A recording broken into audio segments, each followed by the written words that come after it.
Hello everybody and welcome back to the Nemesis Gaming League. I am joined here by Mallow, and we are a little bit late, Mallow, but I want to say hi. What's up? How you doing? Pretty good, man. I can't wait to get started. The first day of the playoffs, baby. Let's go. Best of sevens, and that's what we're all here for. We're all here for the playoffs, and we got a good one, going for us here. We got Banshees Warhawks, the 1 seed versus the 8 seed here. It'll be interesting because this Banshees team has been strong all season. So it'll be a major upset here if the Warhawks can take them out. But I think we're ready to hop right into this thing. You want to give a prediction before we get this game going? Oh man, I know it's going to be a spicy matchup, but I don't know who to take here. Both teams look really good, but the Banshees are one tough squad here, so it's going to be hard to bet against them. But you never know; the Warhawks might pull out a surprise win. Yeah, I'm gonna go Warhawks. I have faith in my powerful pink pony. So that's where I'm putting my faith in. And I'm gonna have them taking it in 7 though. But we're gonna get this game number 1 started here, as already we're seeing some powerful pink pony offense come through. Not a great touch though, as Ahmed's able to get a great clear away. Dukes over to Nuki. Nuki has been such a great, impactful player on the defensive end, the demos, the mechanics. He has been, in my opinion, the best player in all of Prospect. Now, can the Warhawks answer? That is the question here. That touch there from Ninja Assassin not going to be favorable. KSU Wildcats trying to clear it downfield. Nuki trying to pass it down to Ahmed. Ahmed with the clear. Not a whole lot of offense going for either of these teams so far. A good demo is going to open up some space, but Powerful Pink Pony rushes his touch, doesn't get one. A great 50 though. Now a shooting opportunity here. That one's going to be on target. Wildcats with the save. Ninja Assassin's trying to keep that ball in play. Pops it up high. Give you another shot coming through. No, Nuki with the clear. Dukes is able to keep the pressure up though, and some good sustained pressure here. Not a great shot though, but the offense there from Warhawks as it continues to go on. It's been really strong so far. Yeah, it really has. It's been a really close game. A lot of pressure actually on both sides here. We look at it right now. Banshees don't have a shot in, but they took their first shot, and KSU Wildcats is scoring their first goal as the Banshees are now up 1-0. Yeah, and you can take all the good shots you want. If you're not scoring them, it doesn't matter. Banshees, they score their shots. They get opportunities, and they're clinical with them, as KSU Wildcats gets a nice air dribble right there. So can the Warhawks answer back, or will the offense continue as KSU Wildcats gets another great shot, bringing this lead up to 2-0. Oh man, another quick goal, and already 2-0. KSU Wildcats there with the perfect cheat, able to get that goal in, and it looks like we might get a reset next game too, but we'll have to see. Yeah, next game we will be getting a server reset here, as Dukes does have some connection issues, but even then, this offense, I'm not saying, the lag doesn't have anything to do with it, but this Banshees team, they're going to be good if you're lagging, if you're not lagging, it doesn't matter. Nuki, he's looking for a double tap, not going to go through. It is going to go through. What a shot. I thought there was no way he was scoring that, but man, he proved me wrong. Yeah, it looked like he may not have hit it hard enough there, but it was just enough to get it there, and Powerful Pink Pony wasn't able to get back there to try and make a miraculous save. Yeah, and you know what? A 3-0, 3.5, or there's still 3.5 minutes remaining, so there's plenty of time, but this is not a good look if you are the Warhawks. You need some offense, you need some opportunities to come your way here. That's the good 50. KSU Wildcats, not a lot of boost. Powerful Pink Pony with the shot. Wow, what a save there from KSU Wildcats. He gets the pinch to get it clear as well. It was a great, perfect touch there from KSU Wildcats, alleviating a lot of pressure. Now, can the Warhawks continue the pressure? Powerful Pink Pony trying to find a drop-down pass, but no one's going to be there. Ninja Assassin keeping that ball in play, but Nuki, he's going to have the clear. That's over to a teammate. Wildcats down to Nuki. Nuki, he's going to pop that one up, and Ahmed with not a lot of boost. Powerful Pink Pony, he's the one that can make something happen here. He's going to go off the backboard. He gets bumped, though. The double was there, but the bump from Ahmed. Now a wide-open net. Nuki can't get any boost, so he cannot put that one on target. But that was a good opportunity, just not coming through, and it kind of seems like it's Powerful Pink Pony trying to do it all himself right now. Yeah, absolutely. That was a fantastic bump there by Ahmed. Now, Ahmed on the backboard was trying to make something happen, and if you're the if you're the Warhawks here, you're going to try and get something going here. Otherwise, you're going to have a long game 1 here, because you at least want to get some momentum going into game 2, if anything. Hopefully, with the reset coming up here, Dukes can get back into it. But right now, it's all Banshees. Yeah, and it's going to be even more Banshees as KSU Wildcats going to get that hat trick from a pass from the opposition. Ninja Assassin, a wayward touch right there, but a goal for Banshees nonetheless. Yeah, good little butt bump there. Able to get it past that last defender and up 4-0 with 2 minutes left. 2 minutes, plenty of time. I would say for a comeback, but it feels like plenty of time for Banshees to score more goals at this rate. As they're looking to do right here, Nuke with the shot. That's a great pass, a great play, and 5-0. Man, this might be a very long game one here, Mello. Yeah, it could be, but we're at a minute 47. Like I said before, what you really want to do as the Warhawks, you want to try and at least score something, and it might fall squarely on Powerful Pink Pony's hands. Yeah. Can he come through? It's not looking like it. Nuki continuing this pressure here. They're not letting up for a second. Ahmed bangs that one, but Ninja Assassin is there. An opportunity as he's falling from the ceiling. A good touch there from Wildcats. The ball's going to be falling down. No one's in the midfield, though, but Nuki own goals it. I'm going to say it was an accident, because that's what I want to believe. Yeah. If we want to call it that, yeah, sure. It's a rough first game for the Warhawks, but you know what? You let it go, and you go to game 2, and you start the real game then. You got a longer series. It's not a best of 5, it's a best of 7. So you got more chances to keep yourself into this, and that's what the Warhawks need to tell themselves. Yep, it's you improvise, you adapt, you overcome your opponents. That's what happens in Best of Sevens. Can they do that? Can the Warhawks adapt to this?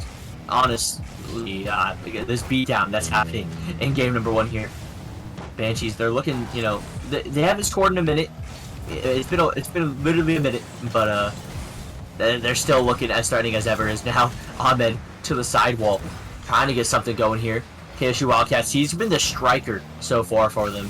But, Ahmed has 36 points right now, and KSU Wildcats and Nuki have over 1,000 combined. It has been those two on offense all day so far, and they're looking to continue it. Another shot here from Wildcats, not going to go through. Nuki off the backboard. Dukes with the clear. Tries to get another touch, a good 50. Now here's some opportunity here. Ninja Assassin, downfield to Powerful Pink Pony. Powerful Pink Pony with the touch.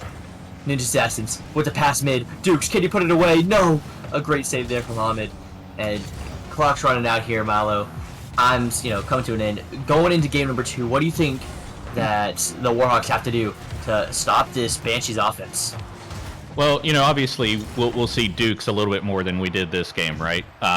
With the connection issue, I even personally saw a little bit of a latency variation shortly after I joined, so it's definitely an issue for several people probably. But what they need to do is they need to make sure all members are involved, keep their rotations tight. For the defense is going to be a big part of their game here, is to ensure that the Banshees don't get many opportunities to make a goal. Get some good clears, get some good bumps and demos.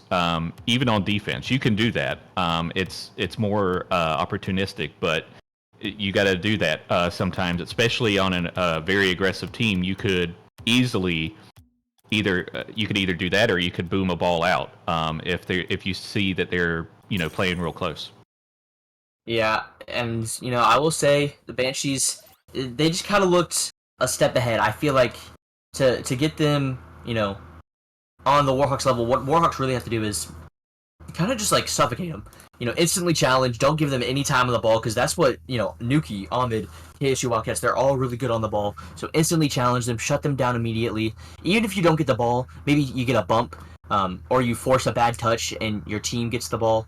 That's really how you have to stop these like super high, mechanical, really on the ball kind of teams.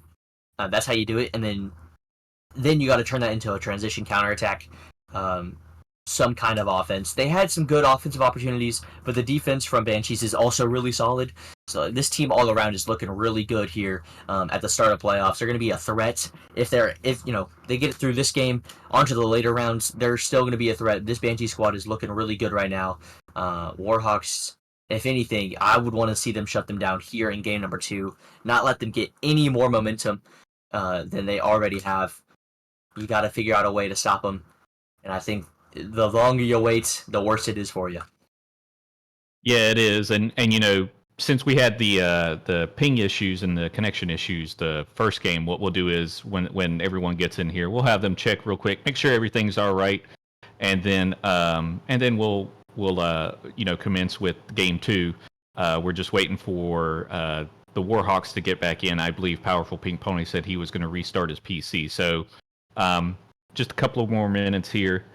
But at any rate, looking at this, the Banshees have been dominant all season too. So they've been doing the same thing throughout the entire season, and it's been interesting to see the dynamic that you see in chat too, because I've heard there's been some spicy moments in Prospect General chat. You got any insight on that? I've seen some spicy moments. I can't say who's beefing with who, but I will say it's entertaining nonetheless. They just talk. I don't know who talks. It's all a bunch of noise, in my opinion. But they like to talk, and unfortunately, Dukes is still having bad ping. I don't know what's going on. I don't know what's happening. Somebody didn't leave freaking lobby, so we're gonna have to reset here. A little bit unfortunate. Yeah, it's been a rough first series. I'll say that much, but it's okay. I mean, we'll get through it. We're working through it. First playoff series, but Dukes, we want to give him the best chance he has. And having 170 ping, which he does have, is definitely not his best chance or the Warhawks' best chance of taking a dub. We would like to see him perform the best he can. However, you're only allowed 2 resets. I'm pretty sure. I'm pretty sure that's the rule. So I think it's one per match or something, but they do have a sub, and they could potentially throw in their sub, which is Cozy Boy, and that's actually looking like what they're going to do here. Is they're going to replace Dukes with Cozy Boy. Now, I haven't really seen Cozy Boy play this season, so I'm not quite sure how well he fits in with this squad. Do you have anything there? No clue. I can tell you right now, though, it's a great name, Cozy Boy. Quality name. Oh, yeah. That's what I like to hear. So, Powerful Pink Pony, Ninja is asking Cozy Boy. In my opinion, much better names than Nuki, Ahmed, and KH Wildcats. So I'm on the team, or I'm on the train for, funnier names, better names. That's the team I'm going for. And in my opinion, you know what? They're gonna have a good time. Obviously, it's a little unfortunate having some internet issues. I'm seeing it right now. I really have packet loss, and I'm spectating. So I don't know what's happening with Rocket League, but Silence, fix your servers. Epic Games, you suck. And Banshee's getting the lobby. I will say you're a little robotic-y on chat here too, so that may be an internet thing in general right now. Is there's a lot of internet issues going on in maybe the central part of the world. I bet it's that tropical system. But at any rate, yeah.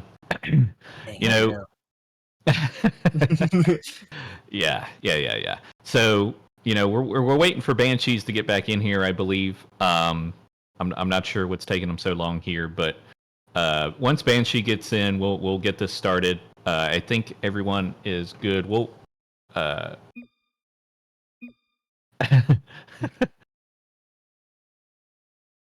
just gonna have them join and check ping real quick. Yeah, I can see it typing in Twitch chat, but they're not joining the lobby. Interesting. Get your priorities straight, boys. Come on now. Oh, there they are. There they are, of course. Oh, Cognition in here too. Hold up. We got too many people. Cognition's just he's just their supervisor. I think he was. Yeah, I think he was part of the party or something. Okay. Yeah, he keeps them in check. They're a bunch of wild kids, and Cognition's just the father that. And now it's Ahmed with the ping issues. That's great. Oh wait, it's fixed. He's okay. He's okay. All right, I think we're finally getting game number 2 started. Mallow, I think I'm a little robotic-y right now. Just a little bit. Okay. Well, we're gonna go with it. Whatever happens, happens. As Game number 2 has finally begun here. Cozy Boy trying to show off his mechanic, getting his start early, but no, it's going to be Nuki getting the first goal here 10 seconds into the game. Oh man, you know, it's I don't know if we'll see much difference. You know, obviously we're seeing a very quick response here from the Banshees to start game 2. 1-0, 450. Let's see what the Warhawks answer back with. Do they have an answer? Cozy Boy trying to create that answer. Not going to go through right there. Powerful Pony with not a great touch. Kind of throws off his own teammate and just leaves the ball. Banshees, you know, Alma didn't have any boost, but he's still able to get a free touch on that ball. Definitely what you want to see. KSU Wildcats with the pre-jump of the century. And more pressure here coming out for the Banshees. Finally, an opportunity to clear the ball. A bump coming through, though. And a bad 50. Powerful Pink Pony with no boost. Getting the clear away. Nuki, he's last man back. It doesn't matter. He's going up high. Going off the backboard here. Maybe looking for a double. Goes straight down to KSU Wildcats. And Powerful Pink Pony trying to get it clear. But this offense and this midfield pressure here from Banshees. And the shot there from Ahmed as well. Everything just seems, you know, in control here for the Banshees. Yeah, absolutely. They are doing everything right. They're able to control the ball on both sides. Good passes, good bumps and demos. The Warhawks here, they're not looking like what I saw. Obviously, you know, Cozy Boy in right now, but they're not looking like what I saw well, not last week, the week before, because we had a break last week. But they're not looking like the same team we saw. Is it because they're facing a faster team now? I don't know. Yeah, I would say a lot of the credit probably goes to the pressure and you know, the boost stars, the bumps, how awkward Banshees really make you play. So I think a lot of the credit should go to that. But even then, you know, some of these missed touches, Cozy Boy not getting a touch there. It just, those kinds of things you have to do whenever you are in playoffs. You got to make those touches here. Now, can Powerful Pink Pony make things go through here? A great pre-jump once again. KSU Wildcats has had a couple of those. This Cozy Boy tried to get a pre-jump there. Ninja Assassin with a touch. That one's going to be bouncing high. Nuki with a beat on Powerful Pink Pony. And a shot there from KSU Wildcats. A great save, though, from Cozy Boy. Can they get the ball clear? One cleared. Now Powerful Pink Pony's able to get the ball all the way downfield. Not able to continue the pressure, though. A good 50. Going to keep this ball in the Banshees' half. Ninja Assassin couldn't get to it. KSU Wildcats looking for a touch mid. No one's back. Can Powerful Pink Pony put the shot on targets? No, it's going to go mid. Cozy Boy's not there. And then opportunity goes by the wayside. Definitely their best look yet, though. Oh yeah, absolutely. And I think Cozy Boy just didn't have any boost to work with. And I don't know, you know, how long he had no boost, but that definitely had a factor in it. And you know, that boost starving you were talking about there, Flip, that came into play right there for the Banshees against the Warhawks. Yeah, now can the Warhawks, who've had a lot of pressure so far, this past minute or so, they've looked really solid. They just need to turn it into a goal. They weren't able to do it in the first game, really. We would like to see some kind of offense start to click here in game number 2. Signs of life are important for a best-of-7 series. You just need a sliver of hope, and there it is with Ninja Assassin's shot in a demo on Ahmed. Finally, they're getting a little physical, and it opens up the first goal here. That's exactly what we were talking about at the opening of game 2 here, was to get more physical, get those demos, get those bumps in, create those opportunities on offense, and that's exactly what they did there. Now they're only down by 1 with 1:56 left. And not a great touch here. Could result in some pressure for the Warhawks. KSU Wildcats is going to get the clear, though. Cozy Boy got to get a touch. He doesn't get one. A little dangerous. Oh my gosh, almost the triple fake coming through. But Ninja Assassin on the counterattack. Nuki gets the save to the sidewall. Powerful Pink Pony puts that one mid. Cozy Boy's not there. He dives anyway. Super dangerous if you're Cozy Boy, but you know what? Sometimes you got to send the kitchen sink at him. Cozy Boy now. He's got an opportunity. Show me the mechanics. Looking for a pass mid. No, he's just going to go straight down. Not going to get a touch of the ball. Did not have the jump he wanted, I think. And now a little bit of mishap on offense results to immediate pressure for the other team. Banshees looking for a shot here. Nuki with the fake. He has no boost. It doesn't matter. A great attempt there. And once again, this zero boost team of Warhawks, other than Powerful Pink Pony, Everybody was at 0 boost, and they just could not pressure the ball. Now, Powerful Pink Pony's going to get 1 touch. Ninja Assassin's going to get a shot. No, it's going to go just wide. A great opportunity once again, though. Only a minute remaining. Cozy Boy trying to continue this pressure. Warhawks, you know, they're sticking around. It's only 1 goal. They only need 1 good opportunity. Could it come here? Powerful Pink Pony putting that one mid. Wildcat's going to get the clear. Ninja Assassins continuing this pressure, but so far nothing coming of it. And a long clear like that, it's going to be on target. And so much pressure, but the immediate counterattack results in a 2-goal lead for Banshees. Yeah, I know Cozy Boy was trying to clear it out or get it to his teammate over there, Powerful Pink Pony, but it was just wasn't hard enough, and Banshees was there to knock it past them with no boost, or you know, with Cozy Boy no boost, and able to score it. A shot there. No, Powerful Pink Pony not going to put that one on target. It looks like a really good opportunity. Not going to come through here. Nuki taking his time, only 20 seconds, and they just have to kill the clock. Wildcats looking for a 50 here, gets another one. 10 seconds remaining, looking like all is over here for game number 2. A great shot, though, and I may have spoken too soon. There's still 6 seconds remaining. Yeah, I think you may have spoken a little too soon. It is not over yet. Powerful Pink Pony making you eat your words at the moment. We are down 1. 6 seconds left. Can they score? It'll be tough, but it's not impossible. Powerful Pink Pony with a great kickoff. Going up full, gets a beat. Ahmed with no boost. KSU Wildcats with a great cut, though, and he's going to knock that one to the ground. I thought there was a chance there. I saw Ahmed on the backboard with no boost. I thought they had an opportunity. Not to come through this time. Warhawks, they kept it a lot closer here in game number 2, so in game number 3, I think things are looking a little bit more up. But Banshees, you know, they still take it. They're still up 2-0 in the series, and they're 1 game away from match point. Yeah, we go to game 7 here, so it's you got to get an extra game to deal with, and if you're the Warhawks, you definitely don't give up because you're still very much in this. And after that game 2 right there, you are nowhere near close to being out of this. That was a great game there by the Warhawks. They started clicking there at the end, looked good. So hopefully they pick it up in game 3 with the bumps and demos, and I think they'll be really good here in game 3. Flip a little too excited to join the pitch here, though. Look, I wanted to give Warhawks a better chance. That's all. No, I accidentally joined. That's all. But going into game number 3, Warhawks, like you said, they looked a lot better. It's all about not going behind early, because they've been behind early. It took them 10 seconds last game to go down a goal. Got to make sure you can stay 0-0 as long as you can. Wait for your opportunity to strike. Don't let Banshees get an early lead. That's a good opportunity here. Ninja Assassins, I think he was going for the bump there onto Nuki, but Nuki still gets the clear. But Powerful Pink Pony, he has a good amount of boost, a good amount of control. Banshees have no boost right now. Ahmed finally getting a little bit. No, he got stolen. That's a good pass. The shot, not going to go, but a great opportunity already here. More pressure coming through. KSU Wildcats is going to have this clear. But the Powerful Pink Pony, he's looking pretty powerful right now. He's taking a lot of boost, getting a lot of demos. Another one on the back end. Cozy Boy, can you get a shot? No boost here. On the side.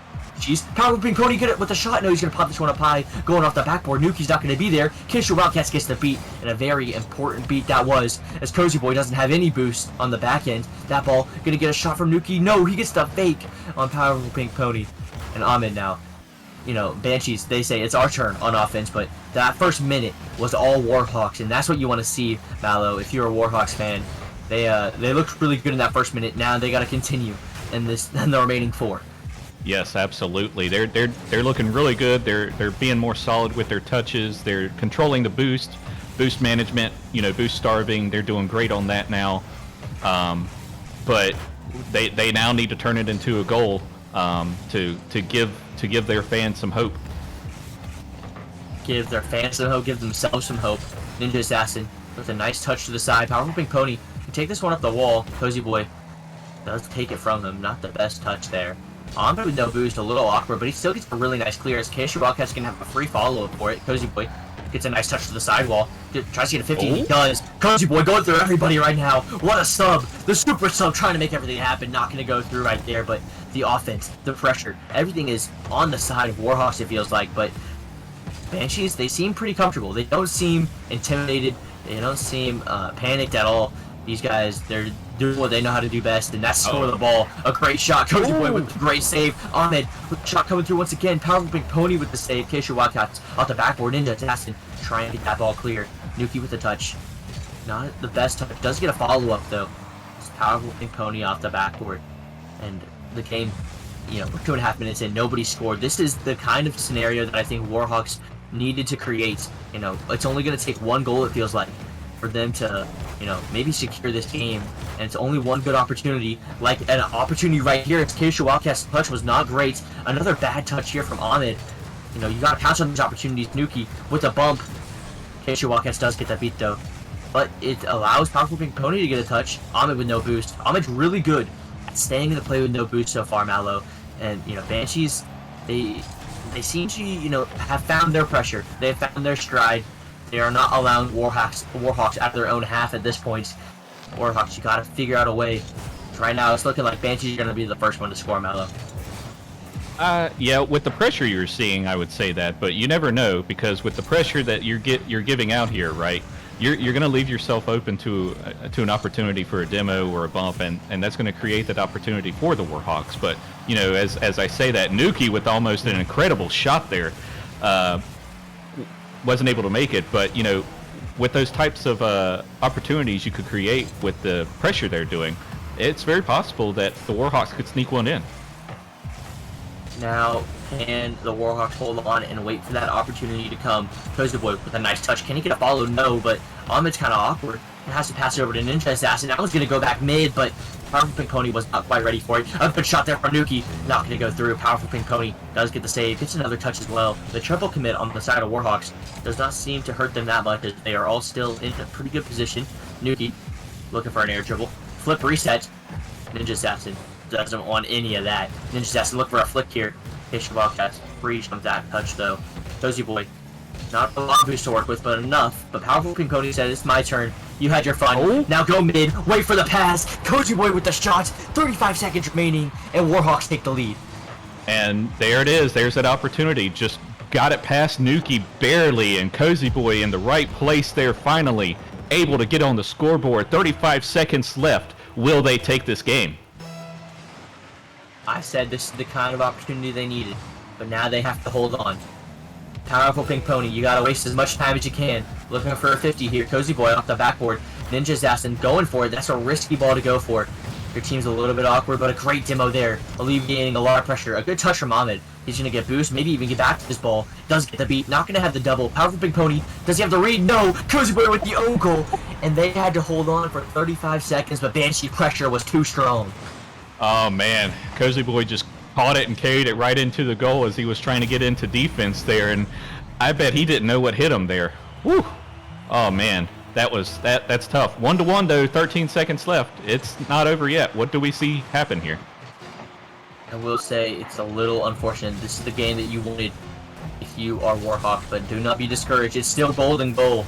They need one more opportunity, but will they be granted that one opportunity here? Oh. Maybe a chance here. That ball gonna fall, and we're in overtime. Oh man, I can't wait to see what we get here. Flip, it's been wild back and forth here. Oh. As the goal. Oh man, Ninja Assassin. I know. I thought he had that. That should have been a goal there. One thing you want to do if you're the Warhawks in this situation is keep that ball close. Don't bang it on the defense. Try to keep it close if you're able to. If there's space, keep it close. We'll see if they do keep the ball close to them. Cozy Boy, not a lot of boost, but a lot of effort and a lot of heart. That man, he's the sub, but he is doing his best. He's the one that scored for him earlier. He's looking to do it again. Powerful Pink Pony, you gotta get a good touch here. Keisha Wildcats looking to follow Cozy Boy, able to get the beat on him. Nuki now trying to keep that one play. Keisha Wildcats lurking around, trying to do something dangerous. Don't worry, Cozy Boy is there for the clearing. Cozy Boy, he's coming up clutch so far. But Ahmed and the Banshees, they are perfectly happy with just sending this ball all the way downfield, saying, all right, guys, you make a play on it. Make a mistake. They're waiting for a mistake here for Warhawks. Warhawks trying to not let that happen. Nuki, not a great touch, not a lot of boots. Ninja Assassins trying to keep control of that ball, like you said, but KC Wildcats is all over him. Not a lot of boost to work with, though. Still trying to get a good pass. Gets a bump on Powerful Pink Pony. Cozy Boy says, I'll take it from you, don't worry. gets the boost from Nuki. Ninja Assassins. Is that going to be a goal? No, it's off the post. Powerful Pink Pony put it away. He does it. And they win game number 3. Oh, man. What a series. What a series so far. This game is exactly what I was hoping to see this entire time. And we finally saw it. I very much anticipate the rest of the series is going to be like that. Great job by the Warhawks. Just barely edging out the Banshees. Now they're only down, what is this, 2-1? 2-1. It's definitely doable. I will say, though, this is the kind of game, this is the perfect scenario for them. I don't know how easy it is to replicate. I would say Warhawks, she did a really good job. They were patient on offense and on defense as well.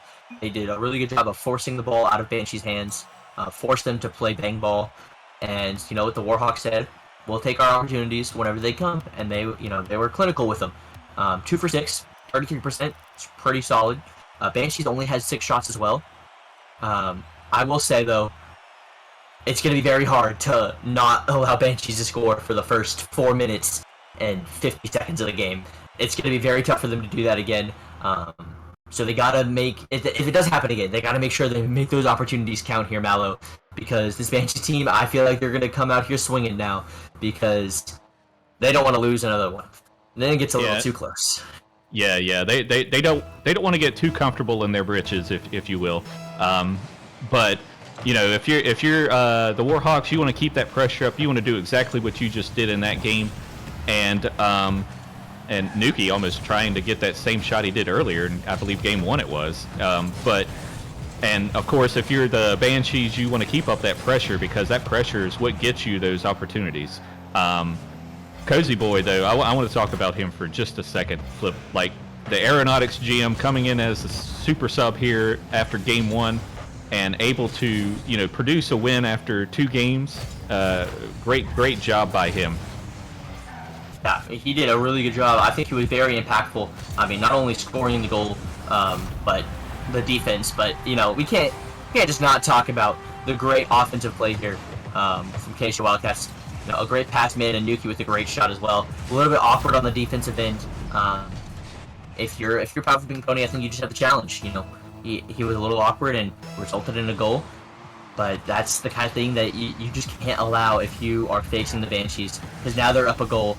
And now they can just start, allowing even more pressure. You're playing down a goal, Mallow. You want to overextend a little bit to get that goal back, but it's going to be difficult. Cozy Boy with a great save, though. The defense coming through. Cozy Boy get another touch.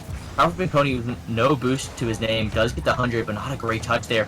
Cozy Boy trying to get a 50. Ninja Assassin gets the clear. That's a great clear. Hold up. Is that on targets? Nuki couldn't get there. A snipe from one end of the field to the other ties up this game. Man, that was a sneaky boy right there. What a snipe there by Ninja Assassin. Able to get it past everyone. Nuki just barely missing that ball. Now it's tied up. 351. Wow. Yeah. And you know what? You want to keep this game tied as long as possible if you're Warhawks. This was their game, their strategy last game. They want to do it again. They scored. They answer immediately off of Banshee scoring as well. That's what you want to see. Not a touch there from Ninja Assassins as Ahmed continues the pressure now. And a bad challenge there from Powerful Pink Pony. Cozy Boy, though, the rock on defense, able to make another good save. Powerful Pink Pony trying to get the ball cleared. He gets it past 1, gets it past 2. Can he get another touch? Ahmed, he's going to clear that one to the sidewall. Now Nuki, he's going to have an opportunity. That's going to go down to Wildcats. Wildcats with a redirect. Not going to be on target. Ahmed looking for a pass mid, maybe. But Cozy Boy took him out of the play. There was no chance he was getting that ball mid. Nuki with a touch. This pressure here for Banshees, it's there, but there's plenty of opportunities here for Warhawks to get clears. And Cozy Boy, he takes those opportunities when they come.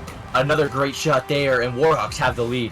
Holy crap, he just basically passed it to himself off of KSU Wildcats. KSU Wildcats, unfortunately, wasn't able to keep the ball close to him, and Cozy Boy took advantage of that. Now the Warhawks are up 2-1, 2:59 remaining. Only 2 shots to Warhawks' names, but they're clinical, and they're 2 goals, and that's what matters. They are up 2-1. A little bit more than half the game remaining here. Banshees, you gotta find an answer. You gotta find a way to make your offense work, and that's the way to do it. KSU Wildcat says, fine, I'll do it myself. One misread is all it took, and he takes full advantage of it. What a great shot there. Yeah, good shot there by KSU Wildcats. A little patience too, because you gotta wait for that ball to come down, and anything can happen in that amount of time. And able to still successfully get that ball in the goal. Great job there by KSU. Now Ahmed with his offensive opportunity.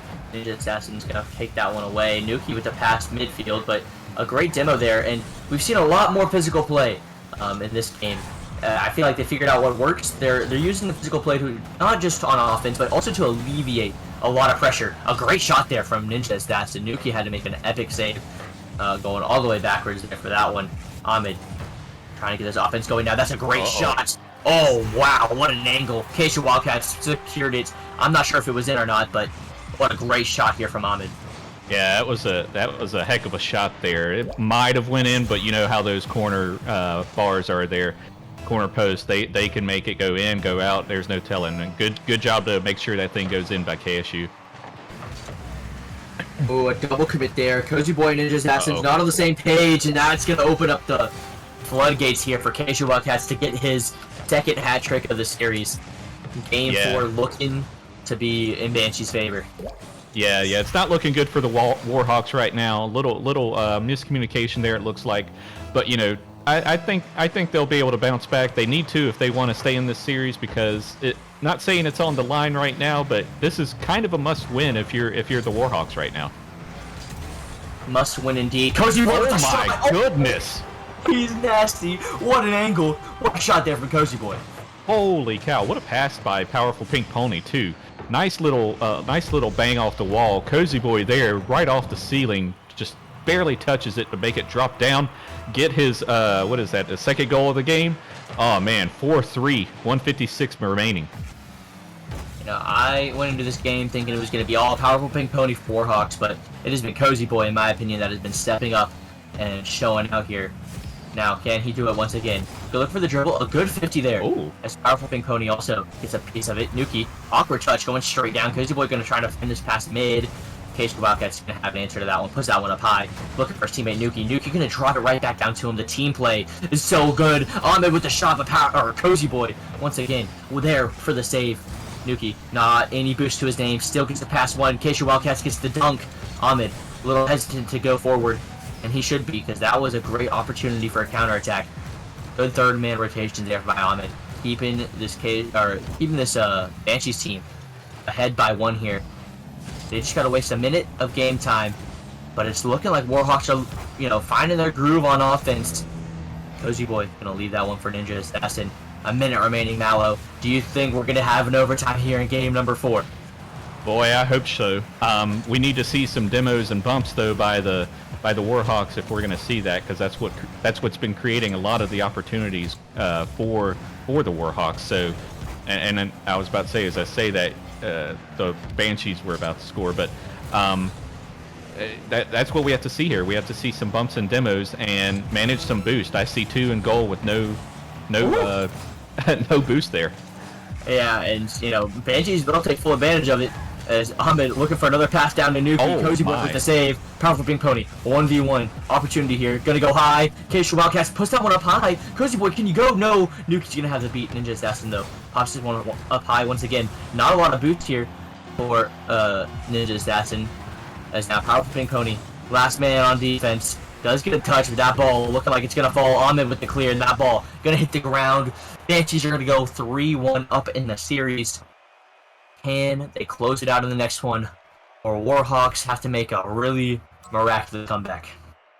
Oh man, that was such a close game there. The Banshees with their 15 shots to 5 shots against the Warhawks, 6 saves by the Warhawks. Cozy Boy doing a lot on defense here. Just wasn't able to do much on offense. Powerful Pink Pony, wasn't there that much this game. We didn't talk about him that much, and I think that's a key part of this flip. I think he's a big part of their offense, and since we didn't really see him there, I think it showed a little bit. But you know what, Cozy Boy did step up in his place though. Yeah, Cozy Boy did step up, dropping a huge 630-point game. However, you need the whole team working if you're gonna beat the 1 seed. If you're the 8 seed, you need everything firing on all cylinders. You already had 1 player have bad internet issues and have to sub out. So you need even more out of your star player. You're a number 1 overall pick, I'm 90% sure. You know, you want to see him pop off here.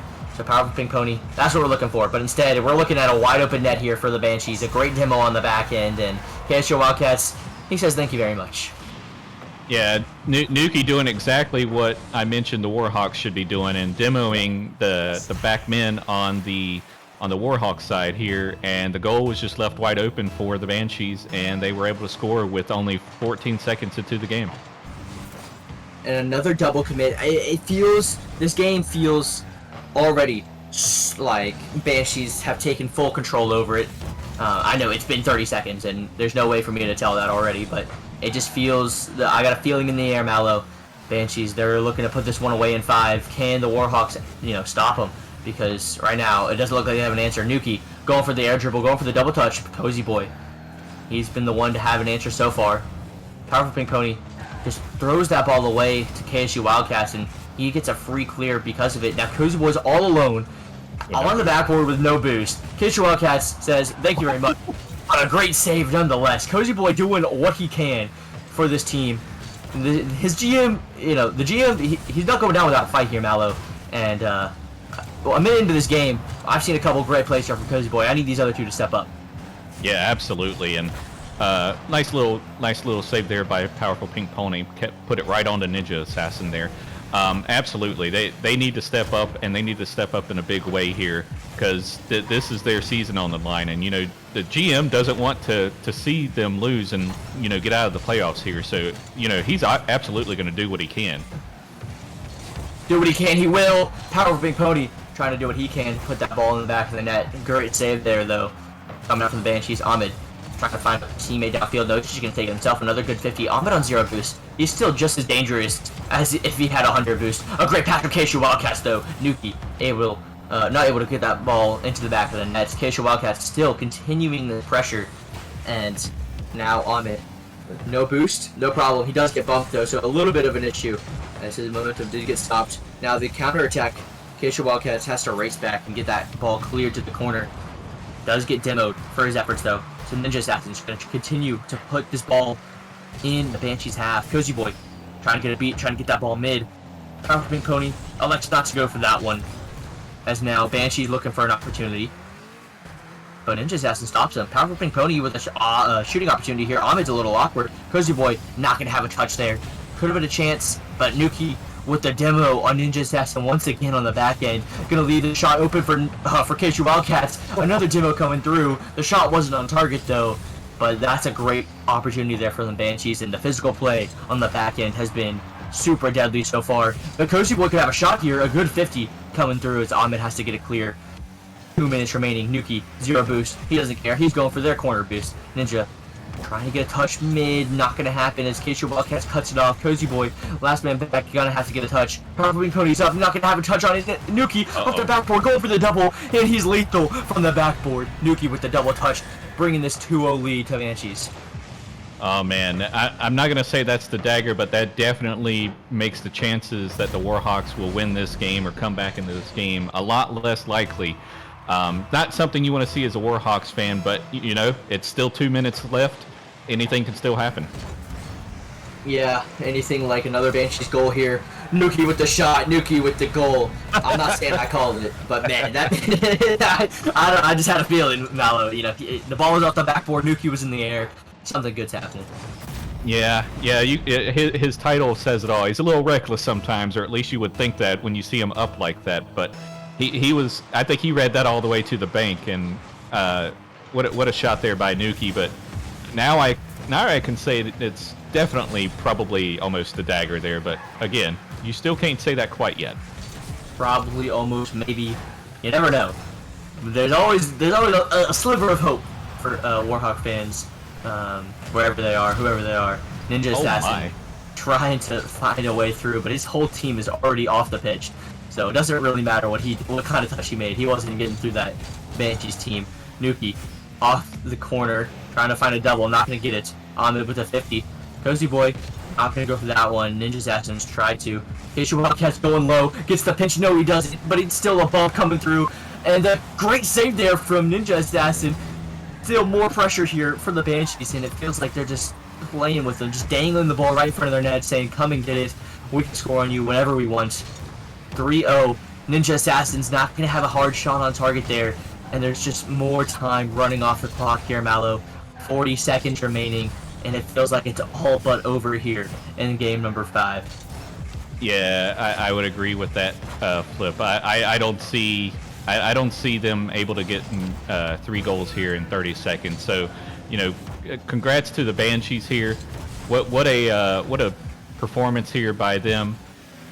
What a great job and an attempt here by Cozy Boy to step in after game 1 and be able to put up the performance he did. So, Warhawks, I know he's going to have some plans for next season. We got the complete reset. Banshees go into the semifinals. Number 1 seed moves on. And we'll have to see who they face next on later on this week. Yeah, for sure. Banshees, well done. Warhawks, you definitely put up a great fight. Ninja Assassin, Cozy Boy, Dukes, you tried your best too, I promise. And Powerful Pink Pony, I think they all played really well. Obviously, I do think Cozy Boy was their standout player, but overall, man, I think both these teams definitely gave it their best shot. But I feel like Banshees were just a step above. And Mallow, I hate to say that it's a good thing that they got, 4-1, but it does put us back on schedule. You know what I'm saying? And I do think, unless you have anything else to say, I think it was a great series, but not much else to talk about with that one. I think we're ready to head on into this next series because there's going to be plenty of great series all throughout the night. So definitely want you guys to stick around. This next one, I'm not sure which one this is. I'm pretty sure this one is Frost Diffusion, if I'm not mistaken. I could be wrong about that. See, I'm kind of smart sometimes. And it actually starts in about 10 minutes. We're going to start on a little bit of a delay. Try to give an opportunity for at least one of the players to make it. We don't want to do, any FFs in the playoffs, so any forfeits. So that's what we're trying to avoid. So we're giving a couple extra minutes before that game starts. But we could talk about, what that means for Frost and Diffusion and later on, or we can take a couple minutes to go ahead and take a break. It's up to you. Talk. I'm always down to talk. I know you love to talk. I know you love to talk. I know you love to. But no, we do have some really good games coming up here. I mean, obviously, this next one, Frost Diffusion, it is the 2 and the 7 seed going at each other. But, I mean, it's going to be a good game nonetheless. I do think Frost are heavily favored. But after that, we got a really spicy matchup. Orbit, Hellcats. I think Chally is really interesting. I think anybody in Chally can probably win it. I feel like I have a lot of faith in anybody in the Chally League, specifically. And then later tonight, we got the Knights. My rival team trying their best. Hopefully, we don't see a Squintle or Foam or T-Man choke on stream. That would suck. But yeah, we got 3 really good games coming up here, Mallow. I really do think Frost Diffusion is going to be a good series, but I'm really excited for Orbit Hellcats. That one I think is going to be the best match of the night. I actually would low-key agree with that. If we do get the Frost Diffusion match here, I think that would be a contender, but I do agree that Orbit Hellcats match would definitely be a really good one to watch. But with that being said, why don't you? We could go ahead and go into break so that way we can prepare for the next one here. Make sure we are good to go, because we'll need a couple of minutes to get everything prepared, and I'll let you lead it out, Flip. All right, thank you guys so much for watching this first series of the night. Playoffs have just begun, and we are just getting started here. Great games here from Banshees and Warhawks, and thank you guys for sticking around. Definitely continue to stick around, as we do have plenty of games coming up here. But other than that, we're going to head out of here. We'll be back very soon. But until then, deuces.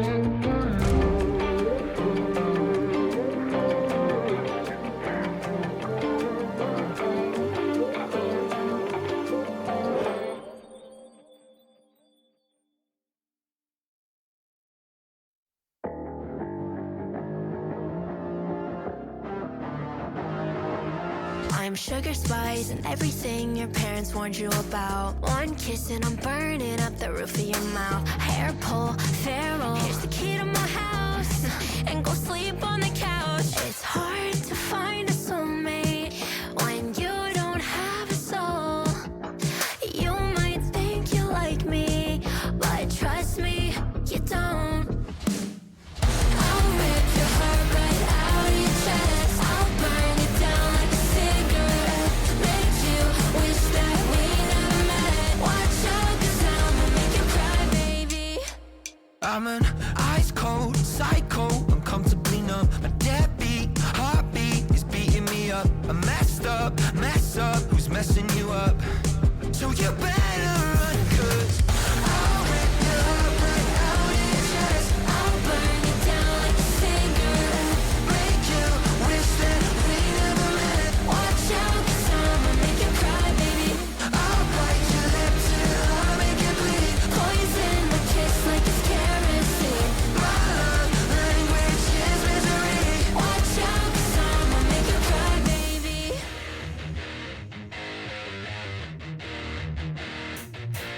It's hard to find a soulmate when you don't have a soul. You might think you like me, but trust me, you don't. It's hard to find a soulmate when you don't have a soul. You might think you like me, but trust me, you don't. I'll rip your heart right out of your chest. I'll burn it down like a cigarette. Make you wish that we never met. Watch out, 'cause I'ma make you cry, baby. I'll bite your lip till I make it bleed. Poison my kiss like it's kerosene. My love language is misery. Watch out, 'cause I'ma make you cry, baby. When it's coming at you like monsters in the night, and you feel the danger that makes you wanna hide. When the cards are stacked against you and you're standing on the edge, now's the time, now's the time. Think about all the dreams you keep inside.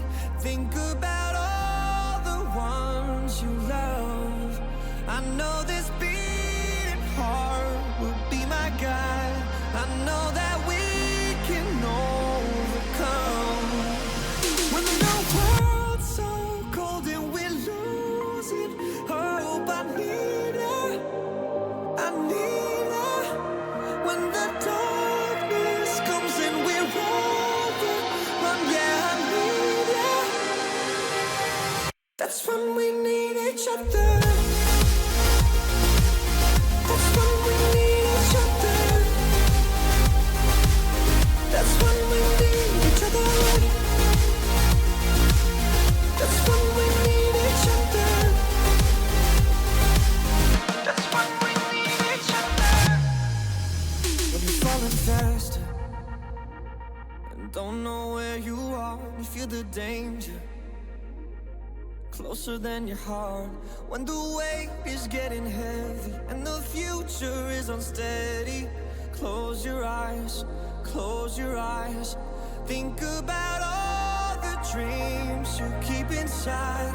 Think about all the ones you love. I know this beating heart will be my guide. I know that we can overcome. When the world's so cold and we're losing hope, I need her, I need her. When the darkness comes and we're overrun, yeah, I need her. That's when we need each other. That's when we need each other. That's when we need each other. That's when we need each other. That's when we need each other.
Welcome back, ladies and gentlemen, to the Nemesis Gaming League, where the grind continues. We are back for yet another match here in the postseason of Season 10. We're down in the Novice League. We've got the number 2 Frost going up against the number 7 Diffusion. Your boy Psychonautic in the booth, ready to bring this action straight to you, and I am joined by Mr. Malo. How you doing tonight, brother? Oh, I am doing fantastic, man, and I'm super happy that we're going to be able to watch the Season 9 Grand Finals matchup here between Frost and Diffusion. It's going to be a barn burner, and I can't wait to get started. Yes, I'm very interested to see what Diffusion's able to do against this Frost team. Dare I say, Frost is been on a rampage this season, just going absolutely crazy. They earned that number 2 seed, and Diffusion has not had the best of seasons, but they did do a very good job in the play-in tournament, securing their spot here against Frost. So, you know, it could be a Cinderella story here.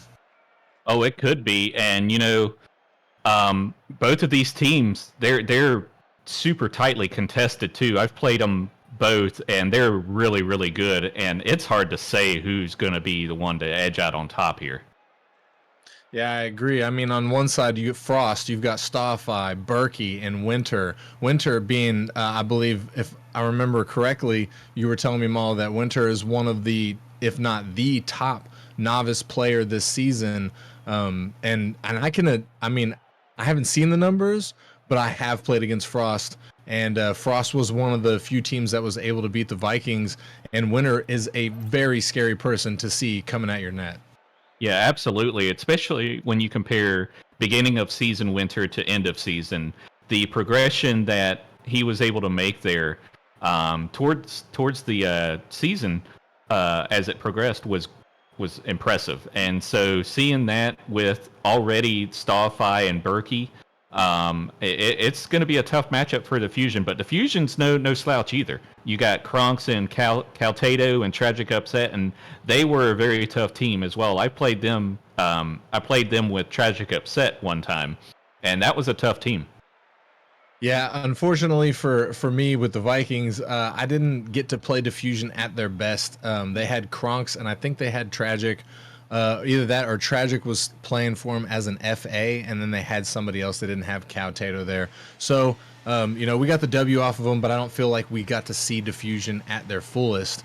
But regardless of that, we're ready to get into this, Malo. We've got both these teams loading up onto the pitch. Let's get that caster prediction from you. Who do you think's taking this home and moving on, and who is going to lose and walk away tonight?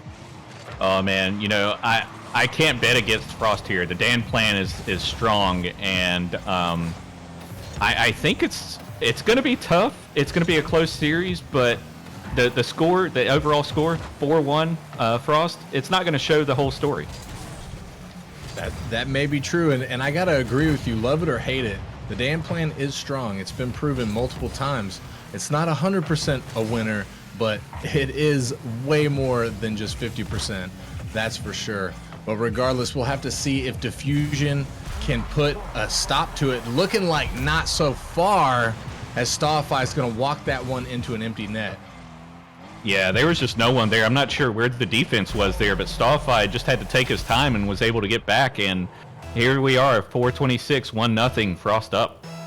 Not a good position for Diffusion, but plenty of not only game one, we got plenty of time in game one, but this is a best of 7 series, so they've got plenty of time left in the series. I know a lot of teams look at game one as a warm-up, if you will, with Kronks with a great shot, but it's going to bounce off the crossbar, just barely missing. Tragic Upset faking out one of the defenders there as Starfy is going to send that one down. Kronks with no boost, but is able to get the save on the goal line there. Over Tragic Upset, the double commit coming out from Diffusion, but it works out for him as they're able to get the ball cleared out. Caltato hitting that up into Winter, sending it back towards the Frost defensive zone. Winter a little bit awkward here, but able to bounce it off of his backboard. Caltato trying to put it off the backboard for a teammate. Kronks not able to get a solid shot on net as Tragic just keeps the offensive pressure alive for Diffusion. With 3 minutes and 30 seconds left on the clock, Kronks trying to take a shot, gets blocked by Winter and put back into the Diffusion half. Now Malo, we have, even though not Winter, but Frost has scored the first goal here, we're starting to see Diffusion starting to warm up. They're getting some offensive pressure here. Yeah, absolutely. And one of the reasons why is because of Kronks here. Kronks, just like Winter, he has progressed a lot over the season, and I was playing with him in some customs and stuff last night. And some 2v2 is Kronks, as I speak of the devil here, scores one in. He was doing really well, and so I was surprised to see how well he's been doing, and Kronks, they were able to get that goal in there. Yeah, Tato sticking with that ball, getting a nice pass out to the mid for his teammate. Kronks just going to slam that one through the defense. We got a 1-1 tied ball game here. Kronks, almost putting it in the back of his own net, but worked out for him. Frost trying their best to capitalize on the mistake, but not going to be able to score a goal from it. Kronks trying to carry the ball out to the mid. Winter to take it away from him. Tragic and Winter get a 50 in the Diffusion half as Tato sends that to the side, up the wall. He's going to stick with it. 50s with Stawify, and Kronks going to take possession. Bumps it up, but can't get it past the defender in the midfield as Tragic Upset putting it off the backboard and looking for a teammate. Tato there. He's going to put it in the back of the fridge. Ding dong. Hello. Wow. What a pinch shot there. And Tragic Upset, he, just like we talked about it before, I don't know how well he did or did not do well against the Vikings, but Tragic Upset is a very good player himself. What a great pass there, and Tato able to finish that ball and knock it into the goal for a lead. 2:15 left. Yeah, and I fully agree. Tragic Upset is quite a good player. I've played with him over in United Rogue as well, and he is a very good player. And I think when the Vikings and my team, the Vikings, played him, he was an FA. He hadn't been picked up. He was filling in for somebody that couldn't show up, and it might have been Cal who couldn't show up because he wasn't at that game. So the chemistry's not always going to be there right at the beginning. But as we can see now, this Diffusion team is up 2-1 against Frost. The chemistry is there. Tragic is fitting in with his team quite well. Yeah, absolutely. And seeing what we're seeing so far, I honestly want to see the Diffusion make me eat my words as far as my prediction too, because both teams are great, but it would be pretty awesome to see this Diffusion team make it further as the number 7 seed, seed into the playoffs. You don't see that too often going into the semis. That's very true. And not only that, I mean, personally, as somebody in the postseason, I want to see him take out Frost too, because Frost beat us in the regular season. I'm not scared of anybody, but I have a respectful fear of Frost this season. They're a very strong team, and if they can get taken out right here, I mean, that's good. That's better for me. But oh my goodness, Staw almost bouncing that in his own net there. Getting lucky as that ball's gonna bounce off of the post. Winter taking control, getting a nice little flick over to Staw, not able to put that one in the back of the net though, as Berkey tries to barrel that one through. Tato gonna stop it before it can get in. And the demo coming out from Winter, opening up the lane. Stawify with the shot, but can't get it through. Tragic Upset as Berkey keeping the pressure alive. Kronks to clear that one back into Frost's defensive zone. Kronks looking to do something, but he's gonna get beat out by the defender, sending that one back. Stawify there, bouncing it out of the corner, and Tragic Upset to send that one back across the final 10 seconds here. It looks like Frost is not going to be able to get the W here in game number 1. Looks like Diffusion is going to hold this down as Cal gets the soft touch, putting it down, safely securing game number 1 for his team. Yeah, you don't want to try and do anything silly to just keep the ball up. If you're up against this tough Frost team, you just want to put that ball down. That's exactly what Tato did there. 8 shots by Kronks. 8 shots just by himself. Insane. 10 shots total by Diffusion, 5 shots by Frost, 5 saves by Frost. So they were putting up the saves too. They had the defense, but one of the things that I don't think the previous game that they didn't that they weren't aware of or didn't do though is you have timeouts in playoffs, Psycho. So when do you take that timeout as Frost if you go down early? Hard to say, to be honest with you.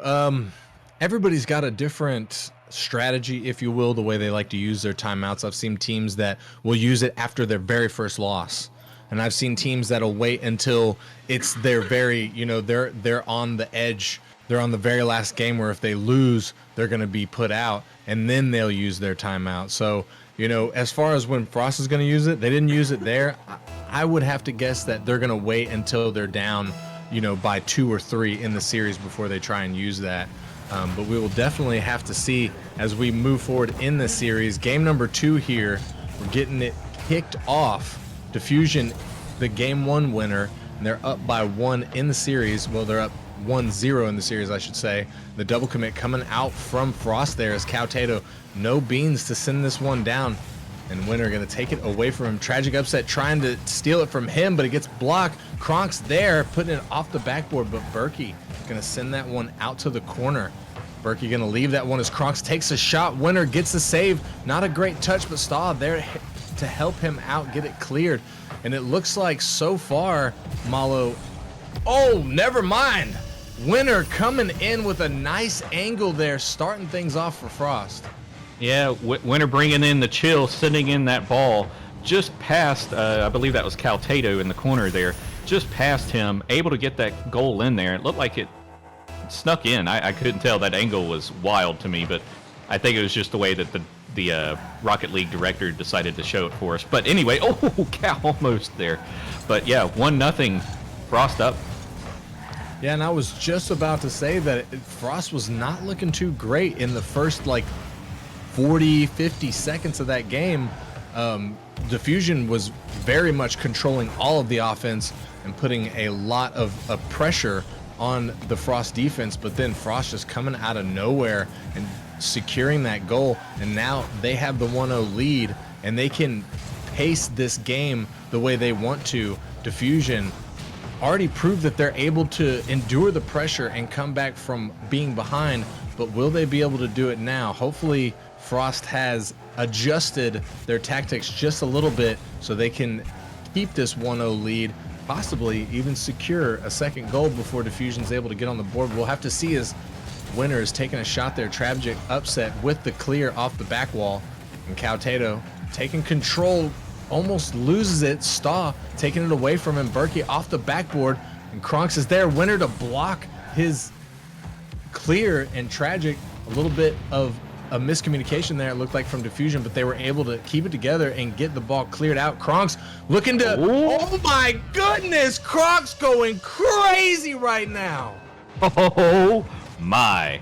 I think he slowed it down, tried to get a little flip reset there, wasn't able to get it, but was able to slow it down just enough, and oh my goodness. Tied up 1-1, 2:55. What happens next? And I was going to point out earlier that I saw in the Nemesis Discord today, in the clips, Kronks posted a montage. He posted a montage not too long ago, a couple weeks ago, and he got kind of a little bit of a flame from people, saying, hey, you've got clips in here from training and yada, yada, yada. So he posted another montage today. No clips from training. And I was surprised. I was like, man, this man's got mechanics. Because I've never seen him do that in any of those mechanics in the season games that I've played against him. But there we are. I was wondering if we were going to see that tonight. Tragic Upset almost having a really nice redirect shot right there. But yeah, Kronks busting that out. And it looks like he didn't quite get what he was going for there, Malo. But it did work. It did fake out Winner, and he was able to secure that goal. Yeah, they were. Now here they are going back on offense. And if you're Frost, you got to maybe start rethinking your game plan. Whatever it was, you might have to throw it out the window here, because it doesn't seem like it is working. Because Diffusion is definitely doing their thing, and especially Kronks. I alluded to it earlier about how his improvement has tremendously went up there. As the season went on. So we're gonna have to see what they do here. 1:30 left. It's tied 1-1. Yeah, you can tell Kronks really wants this W. Oh my gosh, since he's just gonna... Nope, Tragic Upset there coming in to secure that goal for Kronks, as Kronks just gets it down past almost all the defenders. Man, Diffusion really starting to take over right now. Yeah, and Just like the previous game, we got Kronks at 6 goals again, or 6 shots, I should say, not goals. Not trying to leak the script or anything. Just incredible pressure just by Kronks alone, and that's how Diffusion appears to be, staying into this. As I say that, Winter with a little flick over the defense. Yeah, that was honestly a beautiful play right there. Winter with no juice, very little juice right there, but he gets a nice flick. I'm not sure if he was trying to shoot it or if he was looking for Stahl right there. Stahl was up, ready to get that touch in, and these guys have been trying to connect all series. Actually, really nice play, excuse me, getting my words mixed up. Really nice play right there from Frost, securing the equalizing goal there. In the final 60 seconds upon these two teams, we are tied at 2. We might see our very first overtime of the series. Which team will score first? Which team can hold out the longest, as Winter is going to send this one across. Kronks missing his touch, and Winter, no juice to follow this up, as Tragic's going to send that down. A Hail Mary to Kronks, who was there, but it gets blocked out by Berkey. Great defense from him, as Cowtato takes a beamer at the goal, goes a little bit high. Kronks trying to clean things up, but Berkey with good defense there on the goal line. Winter getting it past one of the defenders, but Cow back in time for it, trying to get a little fancy with it, but Berkey to take that one away from him. The final 20 seconds now ticking down on the clock, is Tragic upset with a huge dunk on Frost, trying to clear that ball out. Holy moly. Oh man, Tragic upset, just throwing everything at the ball there to try and make sure that there could be some sort of block, but that block just went straight into the goal. Great job there by Tragic, and Frost, they need to score here quick. Yeah, they do. They have 15 seconds to get on the board, or they risk going down 2 in this series, which, is not the end of the world, but it's also not necessarily the position you want to be in as the number 2 seed. The final seconds here. Yes, the ball is going to touch Diffusion, securing game number 2 and a little padding in this series. Yeah, good job there by Diffusion. What a dunk there by the Tragic upset, and there we go. We get the timeout there by Winter for Frost. He called it a tech timeout. He meant tactical, but he corrected himself. But yeah, the timeouts. There's 60 seconds, so we'll have a 60-second timeout here. And Frost, they got to get themselves together. Berkey, Stallfy, we got to see them do something here, because they were mostly absent, and like you said before, Psycho, Winter and Stallfy were trying to connect a number of times, and they just weren't able to do it. What do you think they have to do to start connecting? Honestly, I'm not sure what they need to do to connect with each other. It looks like they know what they're doing. It's just maybe they just need to dial in a little bit. Sometimes that accuracy is just a little bit off. But I think that they've got what they need to connect. I think what Frost really needs to do is shut Kronks down.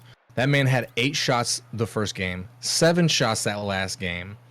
If you give him any room, he's already shown that he's going to get mechanical on you, and he has the ability to be a threat. So they need to shut Kronks down. Tragic upset can be a problem. Cowtato can be a problem, but right now, so far in this series, Kronks is the biggest thorn in the side of Frost. Yeah, absolutely. And Kronks is being very aggressive in this, and that's the part I'm seeing. So the thing you would want to do, in my opinion, is you would want to, with that aggression, you want to try and either get some bumps and demos on the other two, because he's either looking for passes or he's looking for a shot from a pass. So you're going to want to do that, and then also look for a potential boom ball. This is novice, so you're going to see a lot of boom balls sometimes, and I think in this situation that could potentially be useful. I don't know, as far as their rotations, who's been back second or third man and where they were, but if I'm Frost, I would want to pay attention to that and start demoing Kronks or doing boom ball. Yeah, you definitely can't give Diffusion any space, but to be fair, you can't really give Stallfy or Winter any space either. Berkey is a solid rotator. Berkey is a solid third and second man. He can hit the ball on the net every time. But personally, I've never seen Berkey like do crazy mechanical things. So he's somebody that when he goes up, you know, you got to understand that he's probably looking for a pass more than likely. But Winner and Starfire, both of these are mechanical players. Both of these guys have the ability to flip reset. They have the ability to seal and shot, and they have the ability to find each other just like that. We were talking about it, and there comes the pass play. Yeah, what a great pass there. And, you know, that timeout, I have a feeling Dan, he stepped in and he had a talk with his team there, and he had to initiate the Dan plan. So the Dan plan is now fully in effect potentially. So we'll see what Frost does here from now on. But let's see how Diffusion answers. We certainly will, and this is running the exact same pattern as Game 1 and Game 2. Frost going up by 1, but in the end losing 2-1. Will Diffusion be able to follow this same pattern, or can Frost change things up here? We'll have to see. Still very early in game number 3. Is Cowtato going to send this one booming all the way back? Trying to find Tragic. Tragic just barely missing that ball, and Kronk's going to 50 with Staw there. Tragic upset to send that one back. Berkey there with it in the corner, trying to get it through. Cowtato going to 50 with him and pinch it up the wall as Starfire sends that one down. Tragic upset immediately, booming it back. And we have a bunch of back and forth as we play a little bit of tennis instead of Rocket League right now. But Kronk's trying to get control of the ball. Berkey going to get blasted. Oh my goodness. And that, I thought that one was going in there for a second, Malo, but it was wide. Yeah, it was. And, you know, that defender came out of nowhere and was able, I think it was Winter. Oh, no. Tragic upset, sneaking it right past behind Starfire there, getting a goal for Diffusion, tying it up 1-1, 3 minutes and 33 seconds remaining. Caught him out of position. Yeah, it looks like Staw didn't rotate back post there, and he really needed to. If he had, he would have been in perfect position to make an easy save there. But he rotated front post and realized his mistake almost immediately, but could not correct his course in time. But it doesn't matter, as Winner gonna take a shot on a almost completely empty net right there. The defense for Diffusion just non-existent. Yeah, Starfire got a demo, but I don't think that demo really mattered, to be honest, because I didn't see who it was. It looks like it might have been Kronks. Kronks was over in the far right corner trying to go for boost, and just left the goal wide open. It's unfortunate for Diffusion, as they're going to go down by 1 in game number 3 here. 3 minutes and 10 seconds left on the clock as Berkey gets another one, and Frost going to secure a 2-point lead. Yeah, Frost has now picked up the pace. I think that's one thing they were doing. They just weren't going fast enough. And now I think Dan told them, hey, pick up the pace. Do your aerials. Do your mechanics. You guys are way more mechanical than they are. Just beat them to the punch. And that's exactly what they're doing now. Yeah, and I think that, oh my goodness, Winner almost doing up the whole team. But I think, you know, at least in game number 1 and game number 2, it doesn't seem to be as big of a problem. Oh my goodness. Tragic upset taking advantage of Berkey not being able to get full control over the ball. Oh man, unfortunate, but Tragic upset doing exactly what I would expect for the aggression that I've seen out of Diffusion. Just go for that ball, go for a block. We've seen him go for blocks already in this series, so for him to go ahead again, a nice little bump there by Tragic as well. But it's not enough as Starfire just sneaks one in there past, I believe it was Kronks or something.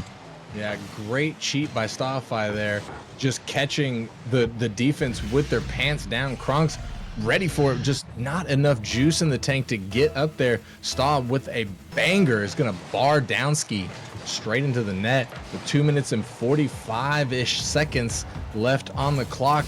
Now Frost up by 2, but Cowtato coming in there trying to get a goal. Not going to get through the defense as the ball bounces up dangerously in front of Diffusion's net. Tragic upset. Gonna send that one all the way back down, trying to find a double off the corner touch, but can't find it. Winner there, putting it back towards the mid. Can't get it accurately on net though. as Kronk's trying to take his time. Stoffy to take it away from him. Cowtato putting it in the corner, up, trying to get it past, but Berkey gonna 50 with him. Tragic upset, gonna looked like a bit of a double commit coming out there, but it worked out as Kronks was able to get a shot on net, defended by Frost. Cowtato, a shot of his own, but gonna be stopped by Winter. 2 minutes left on the clock here, and this could be dangerous, but Tragic upset able to get back in control of that ball. Winter with a shot. Oh my goodness, Tragic upset with a huge save off of the bar right there. Wow, Malo. Oh man, and you know, prior to that save, Starfy was being bumped around, and that's what led to that. Was he was getting bumped around by Diffusion and still managed to get into a position to block the ball and get on offense there, which led to Winter. Oh man, I'm at a loss for words. That was an insane series right there. That was pretty nice, but it seems like Diffusion having a little problem right now keeping the ball out of their defensive zone as Kronk's trying to get the demo on Staw. Oh, Cowtato was coming in but gets intercepted by Winter. Winter making a huge demo play to keep the offensive shot from coming out. Cowtato with a shot, didn't look like it was going in, but it does get bounced away by a defender as Tragic upset puts that one up the wall. Cowtato's there, gets a touch a little bit awkward. Not what he was looking for. Tragic upset gonna miss the touch. Cowtato also missing his touch as Kronk's left back gonna make the save. Stoffy putting a shot on net. Tragic to send that one all the way back down, but Winter busts it back up and sends it back over to Diffusion. And we get a little bit more tennis here. The final 30 seconds as Berkey and Winter bounce the ball dangerously off of each other in front of their net. Berkey with not getting the touch he's looking for. Stoffy just trying to control the ball, wind the time down. Frost knowing that they've pretty much got this in the bag now. All they have to do is play smart Rocket League for the final seconds of this game, and they can secure their first win of the series and start their comeback. Final seconds now ticking down. Can Diffusion get one for the road? No, they're not going to be able to. As the ball's going to touch Frost, taking game number 3 and their first win of the series. Well, whatever Dan told them worked, because Frost came in and they came in blazing. And you know, I would use some sort of Frost pun here, but it's not that would be ice cold of me to do. So what I would say here, you know, 8 shots to 12 shots, Diffusion with 12 shots here. Frost made their shots count, and just no defense there by Diffusion. I don't know if it was a combination of, you know, saves or a combination of demos or just, you know, missing the ball here. I already lost my train of thought because I'm so real you know, I'm surprised by what's going on in this series so far. Diffusion being up 2-1 actually kind of blows my mind at this moment, but we talked about it in the beginning. They're a fantastic team, so you can't count them out. You can't count them out here either. What will Diffusion have to do here? I think Kronks has got to step back up. You know, Kronks only had 3 shots in that game right there. He was pretty quiet. You know, it might have just been one of those things where the ball just wasn't in his rotation for that game, and he was, you know, playing his rotations properly. That happens sometimes where the ball, it just doesn't come to where you are on the field. And as long as you're doing your job, you know, you might be quiet, but you're still doing a good job for your team. Cowtato missing his touch right there, leaving the net wide open as Winter's just going to bounce that one in. Yeah, and Winter getting a demo on Kronks there. Not that it really, you know, would have changed the outcome of that, I don't think, unless there was a bump from Kronks. But they're doing kind of what we thought they would do is you know, put more pressure on Kronks. That is also a good bit of that there. Psycho is if they're putting the pressure on Kronks, demoing him and taking him out of the play, of course he's not going to be able to touch the ball in his rotations. That's very true, and that is the move. I fully believe it. Like I said, that man had 15 shots in the first 2 games. You cannot, you can't let the worst accuracy player shoot that many times. It's one of those things where eventually they're going to go in. Winter with another goal there, his second goal of the series in just barely 40 seconds. Oh man, just pinched it off of the corner up to the roof, and just able to sneak it by Caltato, who just barely misses that ball. And Diffusion, you might start thinking about a timeout after this one if you can't gather yourself, because your mental state, that's the big part of Rocket League, especially in a game of 7. Yeah, mental is a pretty big deal, and sometimes that is exactly why a team loses, because they start to get behind and they start to get upset, and then it just rolls and rolls and rolls. It's like a snowball, builds and builds and builds, and the next thing you know, the last game of the series you're getting beat 7-1. But we'll have to see if that's happened in Diffusion here. I would like to believe that any team that's made it to the playoffs can weather a couple of losses and keep their team morale high enough to pull through this. But we'll certainly have to see, as Diffusion is down by 2 here in game number 4. 3 minutes and 30 seconds left on the clock. We got plenty of time to make a comeback, but looks like everything is still the momentum is still very much in Frost's favor. Frost with 5 shots to Diffusion's 1 shot, which is not something that I expected to see, considering how this series has gone so far, Malo, with Diffusion leading in shots even in the games that they lost. Yeah, absolutely. And maybe the demos and the bumps are actually getting to them. We're seeing a lot of hesitations, a lot of missed touches, a lot of whiffs in general by Diffusion right now, and they're not being aggressive to Frost either here, where they're bumping and demoing like they did in game 1 and a little bit of game 2. So if you're Diffusion, you want to go back to your previous game plan of bumping and demoing these guys, and maybe even doing now that they're being so aggressive, now you change it up, do a couple of boom balls, but boom it to your teammate. Don't just boom it. Right, most definitely. As Starfire gets a banger shot at the net, tragic upset with the save. Kronk's missing his touch. Caltato gets the save, but not a good touch. His team having to help him out and clear that ball away. As Cal gets the touch, putting it in towards the corner. Can't get another one. Oh, and I thought Diffusion had left an open net again, but tragic upset was back in time to make the save. I think his 4th save, his 5th save of the game. Tragic upset doing the most for Diffusion defensively right now, but it has not been enough so far, as Kronks and Cal not able to secure anything offensively. Kronks with an awkward touch, putting it into his corner.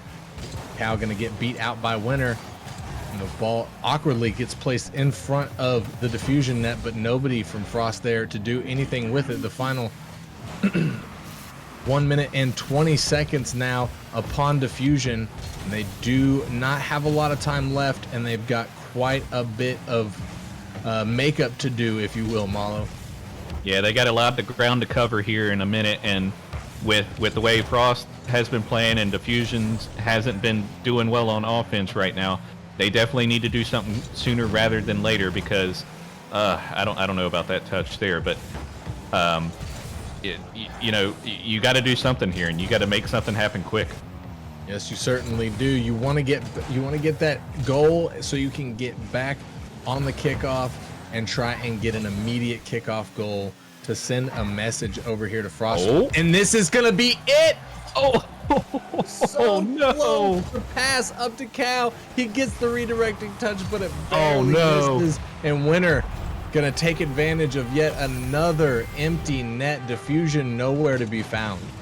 Oh man, nice little touch there by Starfire, and it just pops right up, and Winner was ready for it and was able to just hit it past everyone. And the positioning on Diffusion there was pretty much mostly good. Maybe the third man was up just a little bit, but with the placement of that was a pretty tough ball to get regardless. It may have been, but either way, it was the 3rd goal for Frost, and not what Diffusion wanted to happen. The final 10 seconds now, Diffusion all but out of this game. I don't even think that they could come back if they wanted to at this point. And Frost gonna secure game number 4 We are now tied in the series. Moving on to game number 5. It's 2-2. Frost versus Diffusion. You didn't get your prediction right, Malo, but you did say that this was going to be a very close match. Yeah, absolutely. And other than I think this game, because I think the other ones were closer. But other than this one, the games have been real close, and so we got a timeout here by Diffusion, which I think is a very smart timeout. And they're gonna give themselves an extra 60 seconds on top of that because they're not gonna ready up here, which is a smart choice. But if you're Diffusion here, you got to figure out what's going on. What do you need to do here? Because it's been the Winter and Stallfly show. Winter here with the hat trick, with 600 points, 8 shots. He basically became the Kronks of Frost here, like Diffusion did.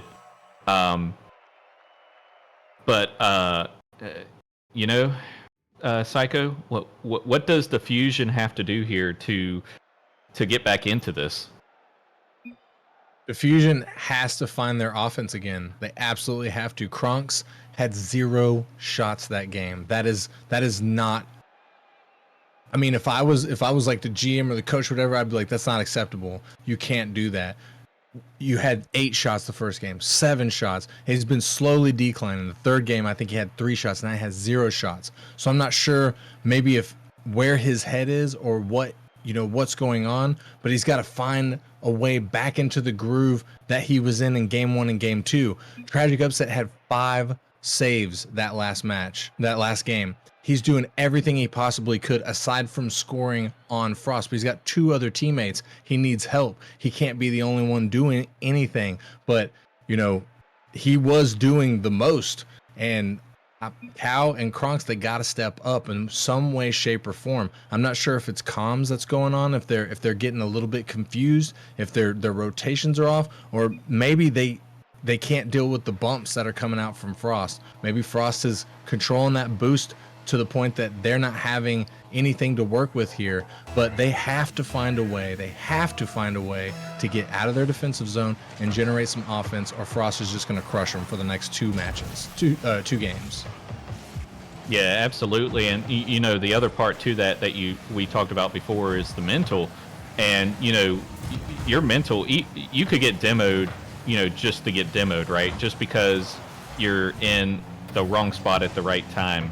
You know what I mean? And that can really mess you up if it happens over and over again. And I think that was happening to Kronks in the last game. I noticed he was getting demoed going for boost and stuff, and that can be upsetting as a player when you're trying to go get boost and trying to steal it, or even trying to go for a play only to get demoed and then watch the same person score the ball. Oh, what a save! Another save coming out from Tragic Upset, but it's not going to be enough as Berkey is able to clean that one up. Stallfly with a great touch right there, and Berkey cleaning it up for his team, just putting that one right in the back of the box. 1-0. Frost is up in game number 5. 4 minutes and 15 seconds left on the clock. Malo, that is not the position you want to be in if you're Diffusion. No, it's not. And you don't want to see Kronks over here flailing like that either. That's not a good thing as third man. So, I think we saw. I'll also put a little bit on Cal here too. Cal Tato. We were seeing some great touches, some great passes to him from him to Kronks in those first 2 games, but those kind of faded away too. And then we saw Tragic Upset, pick up. Now it's kind of the other 2 falling off. So, we need all 3 of these to get in sync when it comes to getting their act together, getting in sync, and getting some offense. Yeah, I certainly Which agree. Sorry. No, you're good. The Diffusion we saw in game number 1 and game number 2 felt way more coordinated than the Diffusion that we've seen in game number 3 and game number 4, and so far here in game number 5 as well. I don't know. I don't know if it's their mental. I don't know if it's their comms. I don't know, because I'm not in the VC with them, but they definitely got to do something, because what they have been doing is not working out anymore. So they got to change it up as Kronks is going to send that one down. Tragic upset with the block, getting another touch, but can't follow it as he immediately gets demoed. Cow Tato beating Starfight there in the corner, putting it up, getting another touch past the defender. Kronks can't get it through. Starfight is going to send that one off to the side. Winner trying to clear that ball across the midline. Kronks there with the touch out to the mid. Berkey to take it away from him, sending it off the backboard. Starfight trying to waffle it in front of the net, but it's not going to go. It's to the side. Winner taking it off of the diffusion, trying to clear that one out. Kronks is there. Winner as well, gonna 50 with him. Kronks might have something here. No, Starfight gonna get up and in front of that ball, make a stop to the play as Cow Tato pops that one back. Diffusion keeping their pressure alive here. The final 2 minutes now ticking down in game number 5, and Diffusion still down by 1-0, but they're starting to come back alive here. It looks like Maul is starting to generate some offense here. It's not gonna be enough. Starfight getting it past all 3 defenders. Yeah, as you say that, unfortunately, Kronks had a nice little bump there. It was a good bump attempt, but I think he was going for the ball, and unfortunately, Starfire was able to keep with the ball, able to get it over the other defenders, and now Frost is up 2-0 with 2:01 left. Yeah, that is really tough position for Diffusion, especially given how the last 2 games have gone. They have to do something. They've been scored on, I think, 5 times without an answer over the past 2 games. Excuse me. But they have to do something here, and I'm not sure what it is. I wish I could be in their VC. I wish I could tell them what it is that they need to do to stop this Frost team. But whatever it is, they're not doing it. Starfire is there. Starfire trying to get the double. Cow Tato to take it away from him. And Tragic upset with another great save as the ball flails out into the mid. Winner busting it back out, but doesn't got much juice to follow as Kronks is going to clear that one past the midline. Kronks trying to get another touch on it, but not able to. Cow Tato taking it away from Stahl, but Winner back in time to make the save against Cow's shot. The final 60 seconds now upon game number 5. Can Diffusion get a goal here? They need at least one to stop that clock and get back to the kickoff line so they can possibly try and secure a second one, an equalizing goal. Will they be able to do it, or are they going to go down 3-2 in the series? We'll have to see in the final 45 seconds here, as Tragic upset just being near the ball and putting pressure, faking out Starfire there on the backboard as Kronks tries to get it through. Berkey to take it away from him. Winner also sending it off to the side. Winner with a touch off of the wall. As Tragic upset gets a save. I think his third save. Yes, his third save here in this game, and I think probably his like 15th save in the series if I'm being truthful. I don't remember exactly, but I'm pretty sure it's at least 9. As Kronks gets a save, also his third save. I didn't realize Diffusion was doing a really good job on defense here, but it has not been enough so far in the final seconds, winding down, and it's not going to be enough as Frost takes game number 5. They're now sitting at match point. Oh man, yeah. Their defense is great. Their defense has been great, absolutely fantastic here. The problem is they have no offense. They only had 2 shots, and they didn't make either of those. Both of those got saved. They got saved by Winter and Berkey. So they need to figure out something to create those opportunities on offense here. And I think we got to go back to what we were talking about in game 3 when we were talking about what Frost had to do. And that was to create opportunities, get some bumps, get some demos. You're gonna have to start taking chances now. And so best map is next. I don't know what that means, if that's Forbidden Temple or something else, but we know when it comes to Forbidden Temple it's madness. But anyway, it's a series still. The Diffusion ain't doing too bad. It's just they need some offense, and they need to figure out how to do that sooner rather than later now.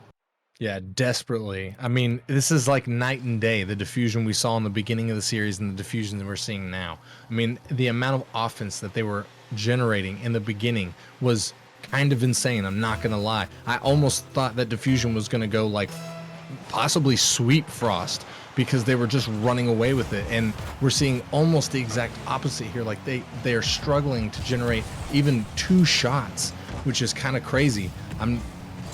I don't know if I should, give credit to Frost for just controlling the midfield, or if it's Diffusion just getting caught lacking. But regardless of what it is, it's not working out for them. They have to change something. Will they be able to do it here in game number 6? I don't know, Malo.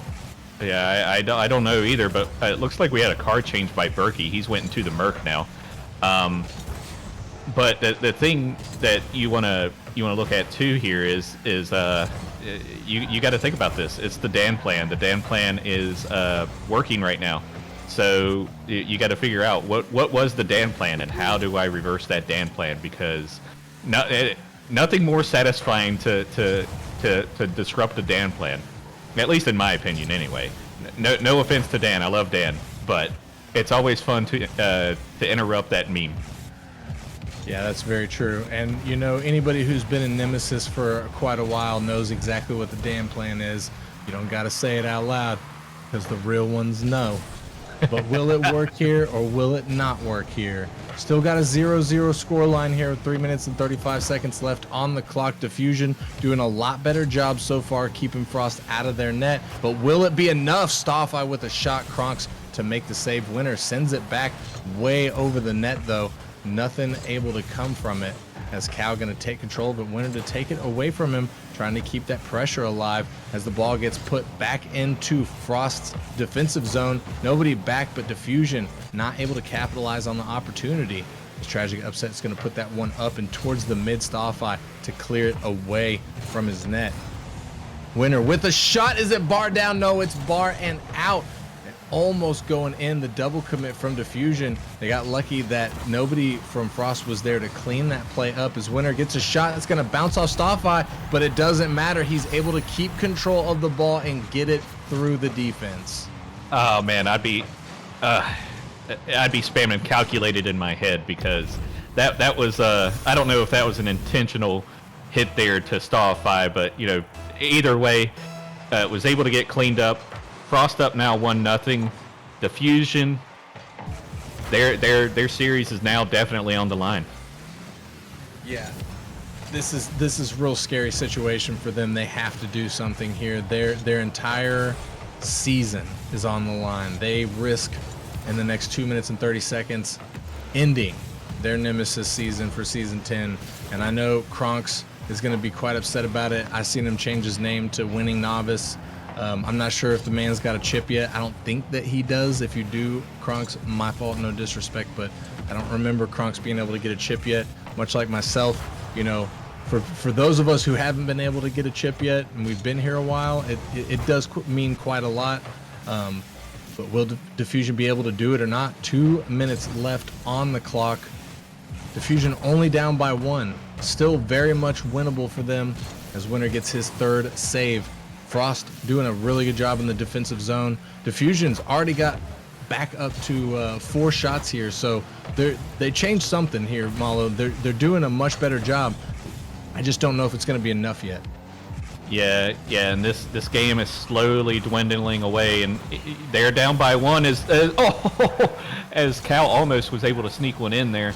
They're down by 1, but they need to get something done here to at least get a goal in, and they're bringing the pressure. They're bringing the bumps, the demos, but it doesn't appear to be enough at the moment.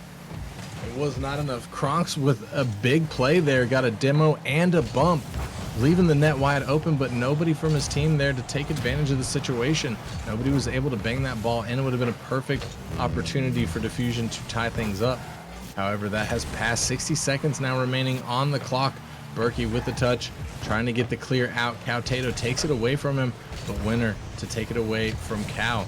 Tragic upset, pops it up to the mid, but gets bumped off the ball. Stoffy trying to find Winner, does find him, but Cow Tato with the stop, and Winner follows the ball, but not able to get a good touch on net. Kronks with the shot.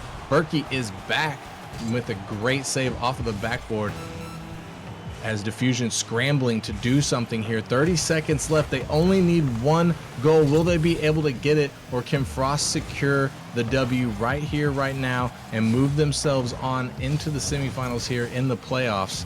15 seconds now. Can Diffusion do it? their entire season on the line as Oh, Berkey no. takes it away, slams it through. 2-0 in favor of Frost, looking like the dagger in Diffusion's heart. Yeah, unless some miracle happens here on this kickoff, I think that was the dagger in Diffusion's back. They really fought hard this entire series. Either way, congrats to Frost. The damn plan worked. They're going to the semifinals, and Diffusion, the previous season champs, they're gone. We're guaranteed a new Novice League champion. Not too bad, not too bad. Frost moving on to the semifinals. Congratulations to them. Well done. That was a pretty good game, I'm not going to lie. You know, even though Frost was able to turn it around in game number 3 and just completely run away with it, Diffusion really had them on their heels in the first 2 games of that season. And I thought they were going to be able to at least force the game 7 there. But alas, they were not able to pull it out. Frost with the W. Frost looking to get moving on in the playoffs, looking at that finals. Like, I think Frost has already got like 2 novice chips. I think they're looking for maybe their 3rd or their 4th. I know my numbers are probably a little bit off, but they've definitely won the novice chip multiple times. Yes, they have. And I think my first season here, which I believe was season 5, I think they did it, or it could have been season 6. It was definitely one of those. And, congrats to them there. They did great. Diffusion, though, I will say, you got to take your hats off to them. They did a fantastic job this series. They definitely did more to Frost than I thought they were going to. It just sounds like that Frost was able to adjust with that timeout, and there was no looking back. Yeah, there certainly wasn't. If we could get the playoff bracket up on the screen real quick, you can see that Frost taking that W off of Diffusion is going to move them into the semifinals. Genesis versus Whelps is who we're looking at, not for the next match, but the winner of that is going to move on to the semifinals to go against Frost. That's going to be very, very interesting. I'm interested to see, who's going to take that one, Genesis or Whelps. Malo, I think you might have a little bit of bias on that match, but what do you think? That match is going to be a very good match, and I can't wait to see how that one plays out. Me being a part of Genesis, I'm definitely not discounting the Whelps here, but whoever it is that does win that match, they are going to have their hands full with Frost in the semifinal match. Yeah, and Frost, I don't think that they're about to start losing momentum, to be honest. I wouldn't be surprised if they just gain momentum as this playoff bracket progresses, but we'll definitely have to see. They did a fantastic job here tonight, giving us a great show. Hats off to them. Congratulations to Frost moving on. Best of luck in y'all's next match against whoever it is, Genesis or Whelps. And that pretty much is going to wrap up the series right now, ladies and gentlemen. We're going to take a short break before we get back into our next matchup of the night. When we come back, we're going to be going to the Challenger League, where we have the number 2 seed Orbit going up against the number 7 seed Hellcats. It's going to be one heck of a match. Malo, I appreciate you joining me here tonight. It's always a pleasure to spend the time in the booth with you, brother. Thank you so much. Y'all have a good one. We'll see you in a bit.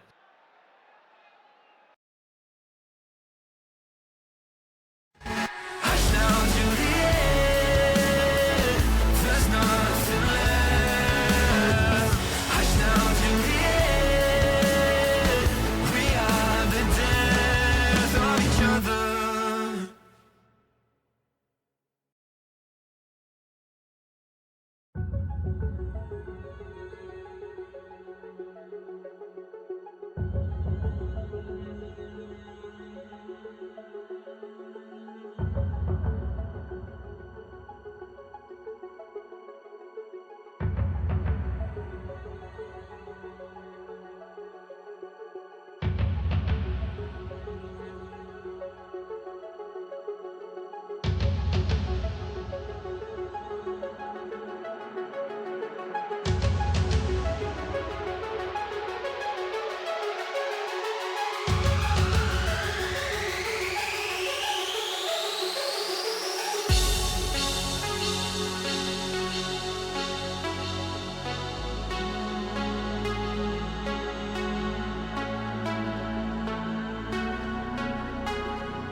Left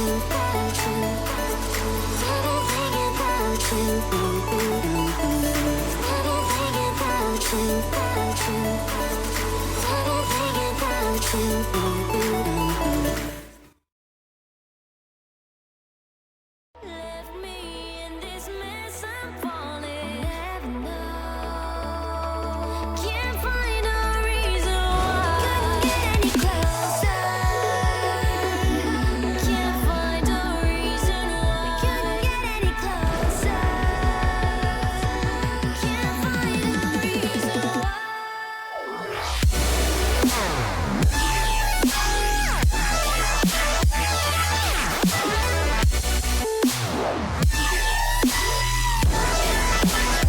We couldn't get any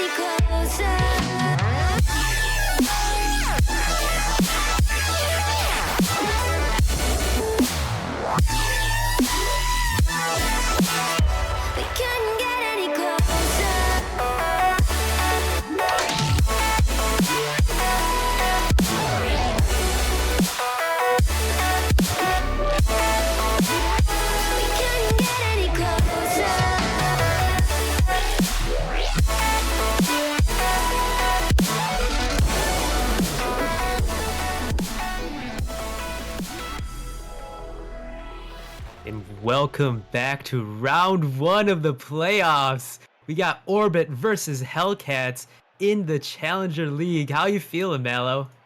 Oh, I'm doing great, Breaking Coin. We've already had two fantastic matches tonight, man.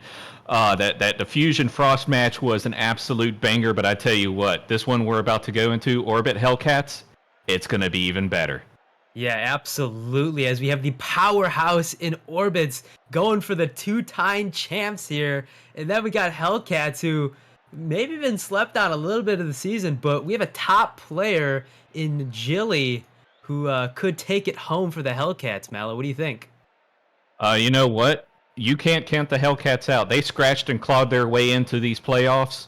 I don't see that they're going to take it lightly and, just lay down and let it happen, I think they're gonna put up a fight, and Orbit, they're gonna have their hands full. And I know Cozy Boy, after his performance earlier in the night, game one, he's definitely gonna make sure that they try and continue on in the playoffs.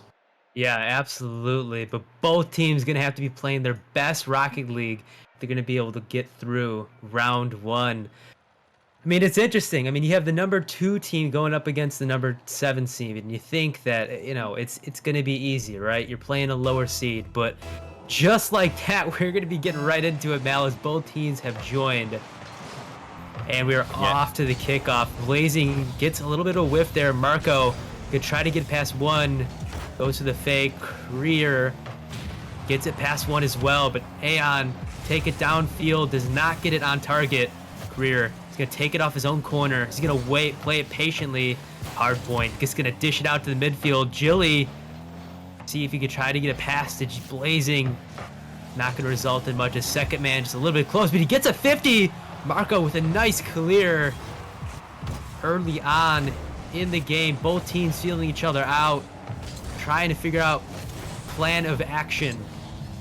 As Marco is gonna have to fall back. Career, last one back. That net, ooh, it's almost a shot on net, but good save by Career. Is Blazing. He's gonna try to go for a double here. Weird angle. Can't get it as hard point. Gonna follow this one up. Jilly gets it past one, gets it past two. Marco clearing it. Oh no! An own goal from Marco. Oh man, I turned my eyes away from the goal or from the game for a second, and here we are, Gilly just shooting it towards the corner, and one of the Orbit team members just accidentally redirects it, which by the way was a sick redirect, but just unable to hit that ball correctly, and now they're seeing themselves down one on these Hellcats. Yeah, down early when every goal is going to count. But can they crawl back early on? I mean, that is the question. You don't want to have that get in your head. Mental is a big part of Rocket League, and beating yourself this early on would not be good for the Orbit, as they're just once again on defense. But yeah, I mean, trying to clear the ball to your own corner and then unfortunately just getting an awkward touch towards your own net. I mean, it's rough, but you gotta get in the right headspace. Come back as Orbit. You have plenty of time to do it, and Orbit definitely can do it, as they've not lost to the Hellcats this whole season, if I'm not mistaken. Yeah, and we're seeing the Hellcats put on the pressure on offense, but now we need to watch and see Orbit do the same thing. Orbit need to get those demos and passes in, as we see right there. With no boost, Hardpoint gets it over to Career. Career able to knock it in, tie this series up, tie this game up. 2:49 left. What a pass by Hardpoint. Just right out to the midfield, past the defender, put him in an awkward spot, and a quick goal in the halfway point. But what team is going to push through to get the lead? Blazing out to the midfield, gets another touch. Hardpoint bumped as two defenders for the Hellcats are there. Good 50 by Jilly. Aeon's gonna follow this one up, gets a 50 out to the midfield, bounce down. Blazing is gonna follow this one up. He's gonna go early, gonna see if he can get another touch on it, but he's cut off by Marco. Jilly once again to the corner, gets a second touch. That could be a shot, and it is Aeon to take the lead. Oh man, what a pass there by Gilly. Got two touches on there off the wall, and Aeon just able to score it in there. Career just caught with his pants down in the goal. No boost, nothing, and it was just zoomed in there. Yeah, I mean, great pass. I believe that was Aeon. Or no, it was Jilly to Aeon. He's able to get that second touch, and then that great shot placement by Aeon in the bottom right corner. I mean, this Hellcats team could pull off the upset. I mean, I know it's early, but if they keep playing like this, it could very well happen. As Jilly, he's got all the time in the world to get a pass. It's going to go out to the midfield. 50, that's in a dangerous spot. Can Jilly score? He does! Jilly taking it up 3-1. Oh man, this offense by the Hellcats, it is brutal right now. They are all over Orbit. Orbit is not able to answer with anything right now. They need to pick up the offense. 3-1, 147 left. Hellcats. Absolutely, as Hellcats taking it to him early. I mean, they are relentless with this offense so far. They had 6 shots on net. We still have 2 minutes left. Jilly cannot get the second touch. He goes for the bump though. Smart play by Jilly. Another bump from Blazing. Aeon cannot connect, as Hellcats are all over this ball, making things happen. And Orbit is struggling to get it out of their half. That's a good pass to Career, but he can't get the touch he's looking for. That's another awkward touch. Good save by Blazing, as Aeon is going to try to get a clear here. Off his own back wall. Good clear. Limited boost for Hellcats right now, as they're trying to get, but no contention there, as Aeon has no boost and is able to get a clear. Jilly, once again, no boost, but ends up getting it downfield. And plenty of time with the ball to pass one. Let's see if he baits in one. He goes to the 50. It's a good little 50. Jilly is there. Up early. Smart play by the Hellcats. Blazing just dishes it out. That's an awkward clear, but multiple defenders back for the Hellcats and not a ton of danger. Jilly off the back wall. And once again, Orbit is on defense. Can they get a play to happen here? Can they get a formulated play? It's what they need. They need to be able to slow down the game, get it to each other, create some passing plays rather than just trying to push the ball downfield, because that's what it seems like they're doing right now. And conserve that boost. I mean, you have to strike when the moment's right, and right now, Hellcats are just able to sink. Way better! Right as I say it, way better than Hellcats, way better than the Hellcats, and Orbit scores. Yeah, Hellcats looked a little lost there. They were all in the corner. I think they were trying to find some boost and just waiting for that ball to come in, and the placement was just perfect there by Orbit, and now they're only down by 1 with about 8 seconds left. Yeah, they're going to have to make something happen here. That could have been the dagger. As we're at 0-0, Blazing's going to probably try to ground this. He can't. Will this go OT? And it doesn't. Hellcats, game 1. What a great job there by Gilly and the Hellcats. They were all over the place there. They were able to keep up that pressure, that offense, and with what is that? At least 7 shots to I can't see what the Orbit had because they left early here, but they had 9 shots. Orbit had 9 shots, and they still weren't able to at least get one more to tie it. That speaks to the defense that we were seeing out of Blazing there with 3 saves, as well as Gilly and Aeon getting 1 apiece. But the Blazing defense, the demos, the bumps, those were important there. Yeah, they're solid. And the shots that Hellcats had were cleaner. I mean, they were nice passes off the back wall. There were shots where it popped out to the midfield and, somebody's there as second man ready to put it on net. And there's a defender awkward. I mean, one man back for Orbit was the story of game 1, and they cannot do that if they're going to be able to win game number 2 or potentially win a few games to get themselves some momentum in this series. As multiple players are leaving and joining, maybe some server error. I think Gilly was having some internet issues there, so we'll have to start this one over. So I'm not sure what's going on with Gilly. We'll get that straightened out here in a couple of minutes. But could be some ping issues. I mean, I know the Rocket League servers are struggling these days, so who knows? That's where my brain immediately goes when I think of a player DCing. Yeah, absolutely. I noticed his ping was in like the 400, 600s with the red. So something was going on there, but I guess we count that as a Hellcats reset. I don't know, but at any rate, Orbit they got to figure out something here going into game 2 because they're already down. You're the number 2 seed. You don't want to go down early. We did see it happen with Frost last series, right? We did see that, but Frost came back with it. And, as it is with playoffs, each team gets a tactical timeout. So, they could do what Frost did if it comes to it, or if they want to take it earlier, they could take a tactical timeout, or later even. They could take the tactical timeout and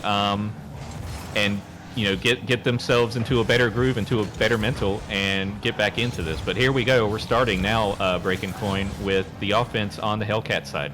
Yeah, absolutely. Once again, Hellcats are just back where they left off, pushing it towards Orbit. I mean, pushing the pace, really. And I think that's going to be the key to victory for Hellcats. I mean, if they can just shut down the offensive Orbit, then they should have a smooth victory. But talk on what you said earlier. I mean, you do not want to go down early in this series. I mean, a little bit of a mix-up there, maybe a little bit of a double commit by Hellcats, but it's not really going to matter as nobody's capitalizing on the Orbit side. But to talk about what you were saying, you do not want to go down early. I mean, at the novice, at the prospect levels, I mean, you can get away with going down a couple games, but we're at the challenger level. I mean, once you get in that GC1 range, I mean, the margin of errors become more thin in what you can get away with, and the opportunities become less and less as you get higher into the ranks. So, I mean, you do not want to go down early in this game, especially with the momentum that Hellcats has right now. And I feel like this is going to be a big win for Orbits right now, as even on defense, I've said before, Hellcats just seem like they're comfortable. Yeah, they really are, and they just seem to be comfortable all around the pitch, as you alluded to there. And Orbit, they need to figure out something here. I'm not sure what it is they have to do. Maybe they need to get a little more aggressive or just be faster to the ball here. I am noticing that they're hesitating, as we saw on that one offensive push by the Hellcats a minute ago. But they need to push up, and they need to get more aggressive. Yeah, absolutely. They have to contend the midfield right now. I mean, Hellcats are just able to do way too much on their own end and in the midfield. I mean, we need to see some offensive pressure out of Orbits. Otherwise, Hellcats are just going to steal the series. They're just going to run away with it, as Career is going to hit this one downfield. Blazing going to try to follow this one, but abandons it. He sees Marco there. That's a shot on net, but it isn't good. Blazing's there for the finish, though, as once again, one last back for Orbit. Oh man, just barely missed that ball, and I don't know who that was. I didn't see it. It went so fast. But Creer, unable to get back in time, unable to save it and knock it out, and Hellcats are now up 1-0 with about half of the game remaining. Yeah, I believe that was Marco who cannot connect. Once again, he can't connect again, and it's going to go in. Marco has got to lock in if Orbit is going to win a game here. I mean, they cannot have 2 whiffs coming out of Marco. I mean, I know the last one he didn't have as much boost, but I mean, he's got to step it up for his team. Yeah, absolutely. And, you talk about this being Challenger League and margin of error being, that much more slimmer. That's the prime example right there. If you miss, you're going to get taken advantage of, and that's what exactly happened for the second time with Marco. Yeah, absolutely. As Marco is more than capable of getting it done on both ends, but he's going to have to lock in, formulate, get some plans going on, conserve that boost, and spread the offense out. I mean, right there, Marco just a little bit too close to the right, and then he runs into Blazing. I mean, if he was just centered a little bit to the opposite side of the field, there could be some cross-field passing going on to where they could maybe slot some shots in. I mean, the defense coming out of Hellcats hasn't been too crazy, so I'm sure that they can get some goals here as they did in game 1, but right now it's been an absolute shutout as Orbit doesn't even have 1 shot on net. Exactly. I was just about to point that out myself. The offense just isn't there, and they get somewhere close to the goal, but they just can't get anything onto the goal. And so Orbit really needs to step it up here and at least do something to answer to, if anything, take them into the next game in the series.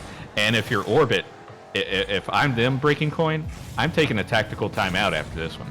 Absolutely. I'm taking a second to get a breather and talk about what we need to do as a team, because right now they are just banging the ball to Hellcats, and the Hellcats are controlling the ball, coming upfield with a teammate, and then creating some sort of passing play to score. Right now, Orbit is just banging the ball towards the Hellcats. That's a good passing play. That's an opportunity, but once again, there's 2 defenders back. They have to clear some of those players out in the midfield or out in the net, and ways they can do that is they can start to boost starve. I mean, that would help them with the limited boost that they've been on throughout this game. But once again, Creer is upfield with nobody to support him, and their second man has no boost in Marco. And Marco is right now following the ball with no boost because he can't conserve right now. And that's what they have to do. They conserve their boost, take a second. They're also jumping for a lot of plays too. I mean, just take a second.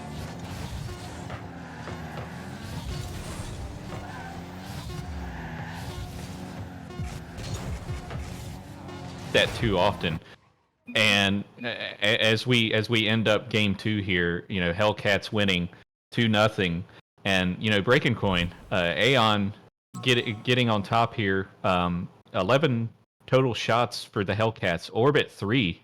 That tells the tale of the story here. Yeah, I mean, it is rough as we do not. Okay, see, Creer goes to the timeout. That was a smart play by Creer, and I was hoping that we'd see a little bit more competitiveness coming out of Orbit, and I think we will in game number 3. I mean, I would be surprised if Orbit comes back and plays like that, because they cannot play like that if they're going to want to win some games. And they're going to have to at least, I think, in my opinion, I think next game is a must-win for Orbit. They cannot be going down 3-0. That means they got to win 4 games in a row in the Challenger Series. I mean, that is unheard of. I mean, yeah, that is. Yeah, maybe, and that is a tough feat. That is definitely a tough feat, and you want to see. I can't even point any individual out on Orbit, as far as to improve gameplay here. I think Orbit as a whole, it just seems like their chemistry, their mental just isn't there right now, and it's showing because they're hesitant. They're not doing anything much on offense. I don't see many things in the way of demos or bumps. And they're just getting beat to every ball. They need, you mentioned it, they need to start controlling that midfield. Otherwise, this is going to be a long series for Orbit. Yeah, or a short series, because they're gonna lose the next 2 games. I mean, they have to change it up. I mean, it looked like a solo queue game. I mean, a GC1 range solo queue game. And they got to communicate. They got to work together as a team. I mean, they're not the number 2 seed for a reason. I mean, they're the number 2 seed. They've beat this team every single time in the regular season they've played against them. So they know how to do it. They just have to get it done. Yeah, absolutely. And I could be mistaken, but Gilly may not have been a part of the roster at least one of the times that they played him. So that could be a difference there. Is Gilly could be the reason, or at least a part of the reason why the Hellcats have been on such a good roll lately. But we'll have to see what they do here in Game 3. Orbit, I agree with you. This is a must-win situation for Orbit.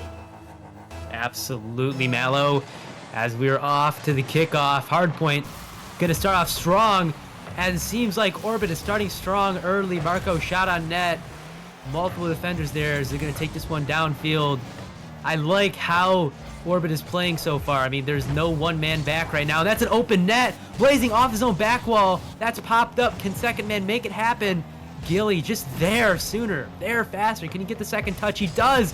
Aeon is up. Can he get the double? He can't. Career touchdown to Blazing. Blazing just a little bit too close. Then the bump. My. What a bump. Holy cow. Fantastic bump there by Aeon, just yeeting Marco out of the play. Holy cow. That starts with Gilly's second touch there started everything with that, but that entire setup there, great job by the Hellcats, and Aeon's bump, chef's kiss. Yeah, absolutely. As that was really a 3-man passing play. I mean, you had Gilly setting up the first pass, and then you had Aeon setting up the next pass on the back wall, and then going for the bump for Blazing to be able to pop it over the last defender. And that's what I would like to see out of Orbit. I mean, these passing plays coming out of Hellcats are championship level passing plays. I mean, this very well could be our champions just based on how they're playing. I mean, I know that Orbit has not been putting up much pressure on the other end, but maybe that's because of what Hellcats is doing right now. I mean, maybe it's just because Hellcats is just locking up Orbit. Yeah, it could be. And we look at what Orbit is doing right now. Orbit is still keeping it close. Oh, nice little pop-up pass there. Marco able to do something with it. Marco scoring here, 1-1, 330. Nice little touch there by Career. Good passing play by Career, and Marco's able to put it in. I mean, that's what I would like to see. Some passing plays off that back wall. Something to make it unpredictable for the defenders to read. And that's what's going to help them get some shots and some solid goals into that Hellcats net. As every team is capable of making those mistakes. But they were not able to find as many as the Hellcats. As Gilly once again is putting the pressure on the other end of the field. Blazing's going to be up for this one. He's going to control it. Can he get a second touch? He can. That's waterfall down. No second man there. Good 50 by Aeon. Blazing, good demo. He's going to take this one off the sidewall. He's going to go for the 50. No, he gets it past one. Gilly is there for the shot. Blazing last back. That is a dangerous touch. This could be deadly. Marco can't get the shot where he wants it to be. And what a save by Blazing. Oh, man. Sorry. No, I saw second and third man there all tied up. And I think that's what caused that reversal there into the Hellcats offensive. Hardpoint and Creer were tied up, and that gave them some space. Blazing, Aeon able to score there, 2:37 remaining. Absolutely, as both Orbit defenders push up too soon, thinking that ball is going to pop out to the midfield, allowing them to transition to offense. I mean, that was another thing I was looking at when you were talking, and I was taking a second to analyze what was happening. I mean, I think it might be a situation of Orbit just trying to play a little bit too fast. I mean, transitioning too soon onto offense, as nobody's back once again for Orbit, and that ball is definitely not out of their half. Not in a safe spot, as limited boost all around for Orbit. Blaze is going to hit this one off the back wall. Good bang by Hardpoint. That could be a shot. Marco just can't connect. Marco has got to step up for his team in the moment. This is the time to get it done. We're in the playoffs now. It's not the regular season. You got to play your best Rocket League if you're gonna want to win. And when I look at players, I think Marco is one of those players. If he could step up, his team could benefit dramatically from it, because that could just be on net. And that Blazing, good clear. Career just pushing it back down. Jilly down to Blazing, good little transition. Blazing shot on net. Hardpoint there for the clear. Marco can't get the clear. Once again, another save by Hardpoint. Jilly can't get it on target. And no redirect. Career. It's gonna get dunked on. That ball is still on the orbit end. Can they do something with it? 1 minute remaining. Pass out to the midfield. That's a shot on net. Multiple defenders back. Not too dangerous. That one could be if there's somebody up. Marco is up. That's down. What a save by Jilly. Oh, man. Yeah, Gilly there able to get that save, and oh, man. Orbit's putting a little bit of pressure, but and they're starting to look a little more like the 2 seed that you would think that they would be, but you know, it's been kind of questionable so far. And Career there with a nice pass, just too quick, and you know, the second man there, if you will, was not ready for it. Yeah, I mean, when I look at this team, it seems like Career is the only one who can hold on boost for a little bit of time. And that might be part of some of the problems coming out of Orbit. It might just be a situation of limited boost and not conserving it. And Jilly just gonna get it over multiple defenders, pushing the pace at Orbit and getting it done.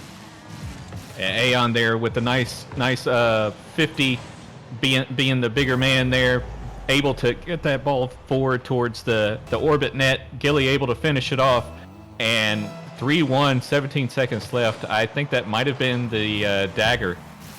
I believe that was the dagger, as Gilly once again taking it home from his team. I mean, this man is pushing the pace for Hellcats right now. And if I got to pick an MVP of this series, it's probably going to be Gilly. I mean, he is just putting in work for the Hellcats. They're up 3-0. I'm getting out the broom, Mallow. I think it's time. I think it's done for Orbit. Well, you know, it is game 3. Orbit did use their timeout, so obviously Hellcats here. They're not gonna time out here. They got the momentum. They only need one more to finish it. They want to get this done and be over with, right? Mm-hmm. So, Orbit, you want the broom, but you want the reverse sweep broom, right? Yep. So, but Hellcats, you want to finish this up now. Orbit, I definitely agree. Gilly has been the big backbone to the Hellcats, but really all of them have stepped up here. We're looking at 9 shots to 7 shots for Orbit.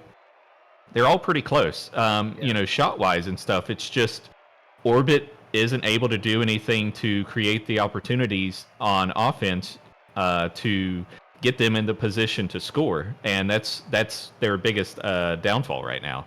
Yeah, well, somebody said it very well in chat. I mean, Orbit's got to take some better 50s. It just seems like Orbit is just transitioning too quickly onto offense, and they're playing past themselves. They're not realizing that, you know, Gilly's there for the 50.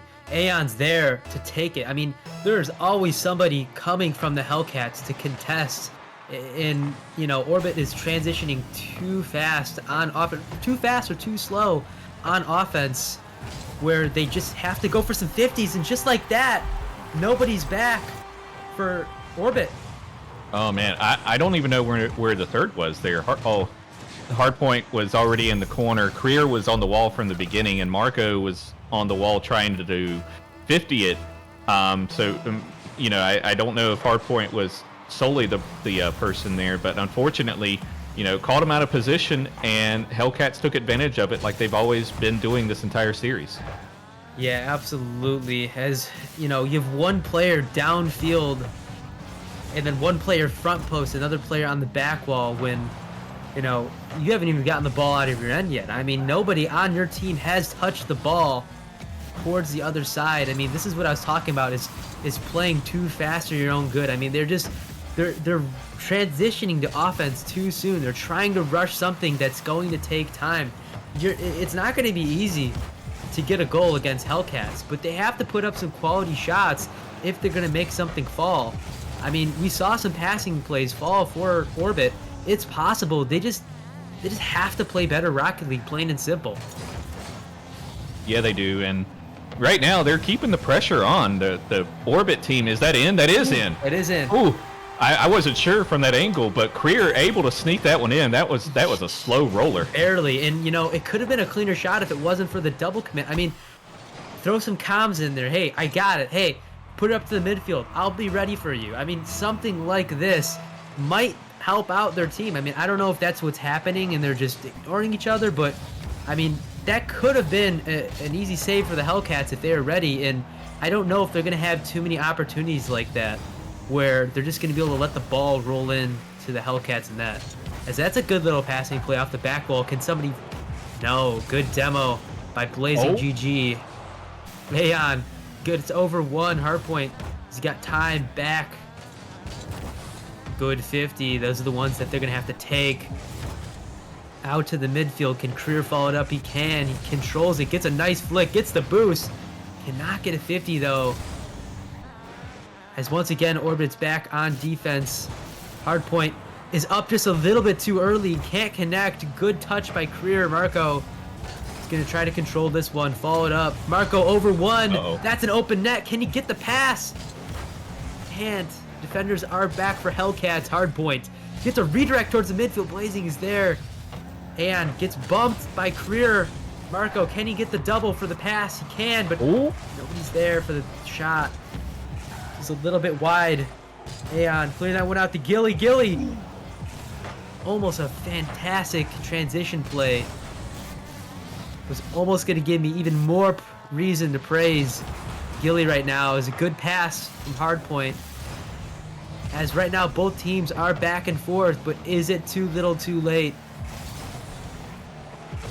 That ball is just sitting there. Creer is going to get it past Aeon. Marco is going to get it past another defender, but Gilly once again is taking it downfield. And multiple defenders back for Hellcats. Can't get it in. As they are awkward on defense. Gilly's got no boost. He's going to take his time. Hit it to Blazing. Good transition offense there. Hardpoint kind of in a weird spot right now. Taking a little bit too long on defense there, but is able to push it down the field in the form of Marco. But nobody did follow it. I mean, that's what I'd like to see. I mean, first man, take it downfield, get a 50, and then second man, follow up the 50. I mean, follow up the 50 or be ready for the pass, and it just doesn't seem like they're doing that very well. I mean, that was a good transition there, but now there's nobody left. Hardpoint all alone. It's a nice clear. As the defense is cleaning up a little bit, but Marco pushing upfield just a little bit too soon. Is awkward on defense, but is able to get the save. Aeon just gonna put it back down. Can get the second touch. Blazing get it bumped. Gilly last back. Able to get a good 50. That could be a clean shot on net. Blazing's there though for the save. Right now, a lot of back and forth by both teams. Could this go OT, Mallow? I could definitely see this going OT. I saw a nice demo there on the Aeon, but you know, that wasn't the one that saved it there. But that's exactly what Orbit has been doing to keep this pressure, is bumps and demos and making some pretty good passing plays. There definitely could be some better ones, but they're definitely picking up on the passes, and I think we're finally starting to see the Orbit team come to life. I don't know quite yet. Breaking. Yeah, I'm not too sure either. As a last-minute save coming out of Creer, I think they're just competitive at this point. I mean, I don't know if there's life yet, but they're competitive. Before, they weren't competitive, and this could be dangerous. Over 1, Gilly has got time with the ball. Could he get the demo? That one's popped up. Can Orbit have something go, and he's just gonna ground it. Good ground by Blazing, taking this one to OT. Could this be it? That one out to the midfield. Gilly shot on that, and it's over. Bring out the brooms. It's a sweep, ladies and gentlemen. Oh my, that's not how you want to end that. That is so unfortunate, but you know, that is part of Rocket League. Kickoff goals Yikes. Unfortunately, the Hellcats.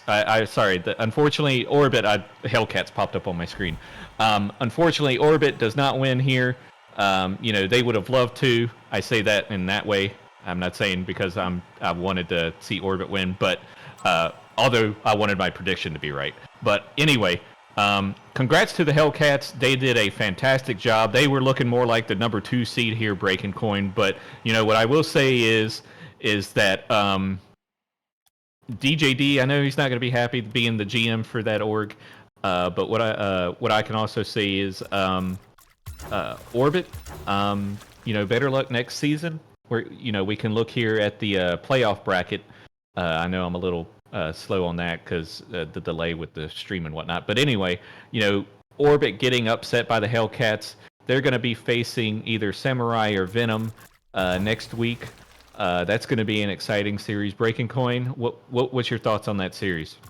I mean, convincingly coming out of the Hellcats. I mean, Orbit gave them the opening to beat the number 2 seed, and they just took it. And not only did they take it, I mean, it wasn't a legit shutout, but it felt like a shutout. I mean, it felt like a 0-goal shutout. I mean, even when Orbit was scoring, it was like they had a nice little roller, and they had one nice passing play that popped up. There was a nice pop out from the back wall, and I believe it was Creer that was able to put it in. But actually, it was Marco that put it in. But it just goes to show you that there are levels in this game, and if you can't play up to that level, you're gonna get stomped. You're gonna get ran through, and Hellcats ran through this Orbits team, and that's the tale of the story for this one. And I'm curious to see what's coming up next, Mallow. Yeah, coming up next, we're going up to the rival league. So, rival league, we got the Knights versus the Mafiosos. The Knights being the number 3 seed, the Mafiosos being the number 6 seed. Our final match of the night. It's going to be an exciting one. Breaking coin, man, I can't wait to see that one. Yeah, I mean, hey, we're up to this. We're in the GC2 range, GC3 range, kinda. And whenever you get up there, you get some pretty entertaining Rocket League. And I'm just curious to see what team takes it. I mean, I've not kept up with either of these teams so far, so if they're willing to put their name on the map so that Breaking talk a little bit about them in the future, I'd be looking forward to that one, as I'm always looking to shout out some players coming out of these high-level teams. Yeah, absolutely. And with that sweep, that did give us a little extra break here because our next game doesn't start until 10 o'clock, which is 15 minutes from now. But we will talk what they did during the regular season. The Mafiosos did beat the Knights in 5 games during the regular season. So, the Mafiosos, do they have the Knights number? I don't know. We'll see. But I think it's going to be another great match. To end out the night, like I said, I thought this match was going to be a lot better than it was. Sometimes that's just how it is. Sometimes you got a team that just it's not their night, right? You hate to have it during the playoffs, but that's just how the cookie crumbles sometimes. Breaking. Yeah, sometimes it's how it goes, and I was gonna say it could be a little bit more of a competitive game for this this series, but I don't know. I mean, I was just shocked there with a sweep in the first round of the playoffs from the number 7 seed. So, Mafioso might be able to get it done. I mean, could it be a sweep? Probably not. But it's anything's possible at Nemesis, and it just I'm curious to see what happens tonight.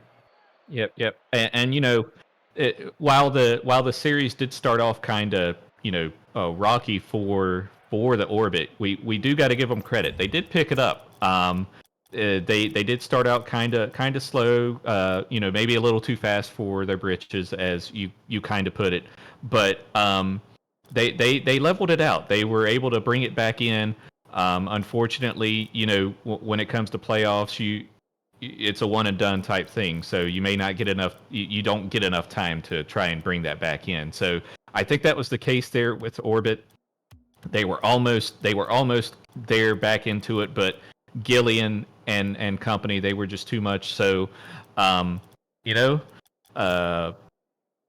I would like to see for this next match because I don't know who's in it, but you know, the mafiosos. I can't wait to see. Breaking Coin, why don't you go ahead and wrap us up here? Yeah, absolutely. And we will be right back with the Knights versus the Mafiosos in, I believe, about 10 minutes. So we will see you then.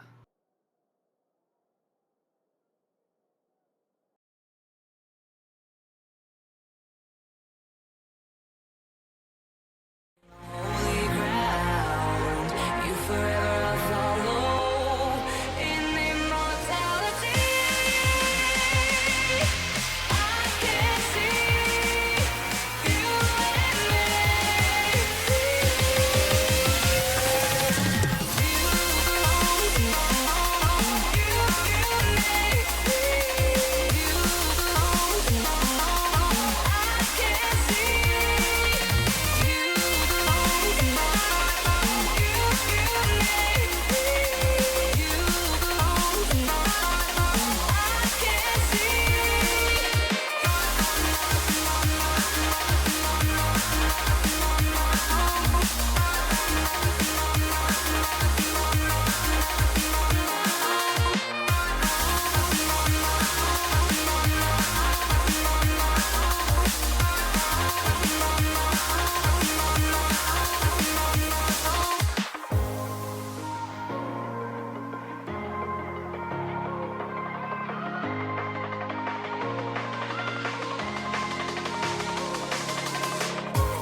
And you forever I'll follow. You'll be my holy ground.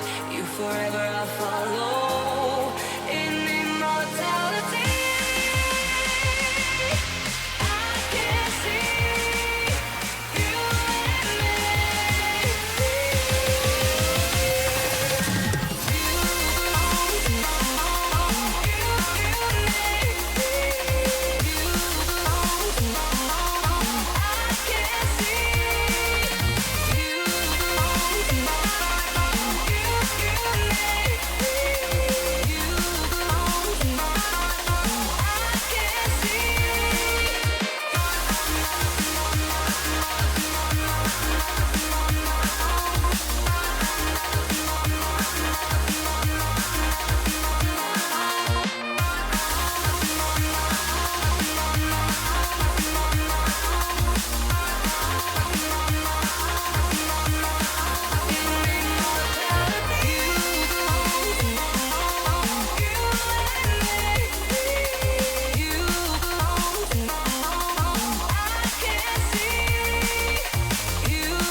I don't care what we have, 'cause I'm here with my man. Oh, you couldn't believe how he's touching me. If only you knew the things that we do. So loud, taking me higher and holding me down. Oh, you wouldn't believe. Look, I'm begging you, please. If only you knew.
future, boy, you didn't think it all through. Now I'm sitting here thinking about you. Yeah, I wish I didn't care, and I wish I didn't hurt, but I just can't stop thinking about you. Yeah, you don't want, look, you don't want it. No, I've made mistakes, but I can treat you better. We don't need, look, we don't need them, 'cause you were meant for me. If only you knew things I would do. If only you knew the things I would do.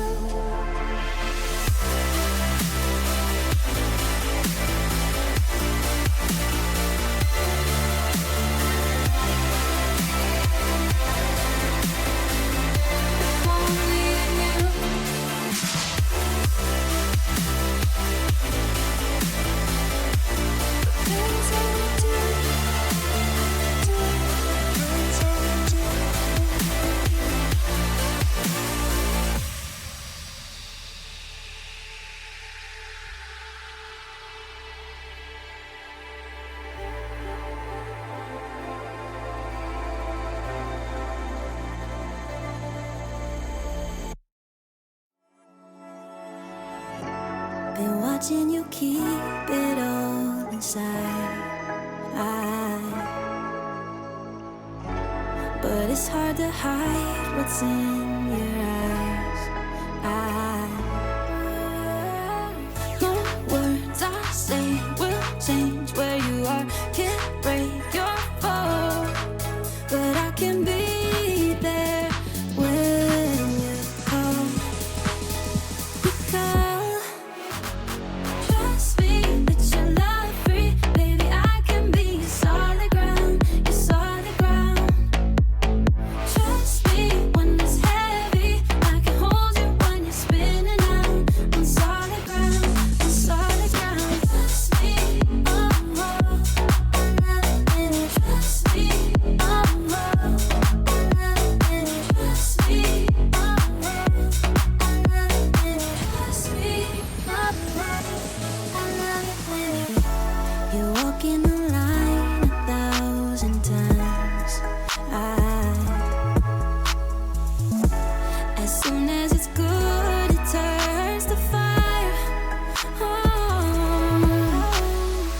No words I say will change where you are. Can't break your fall, but I can be there when you call. Trust me that you're love free, baby. I can be your solid ground, your solid ground.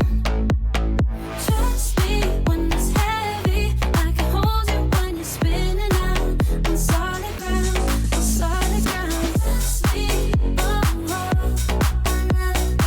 trust me, oh, trust me,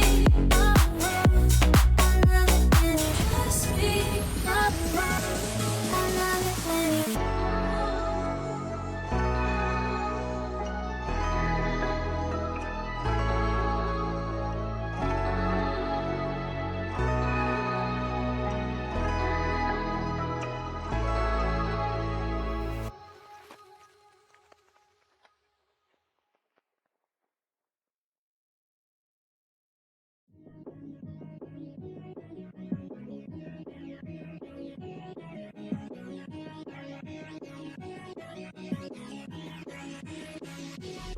I think I'm falling asleep with the wind. I feel like nothing's real. I think I'm falling asleep with the wheel tonight.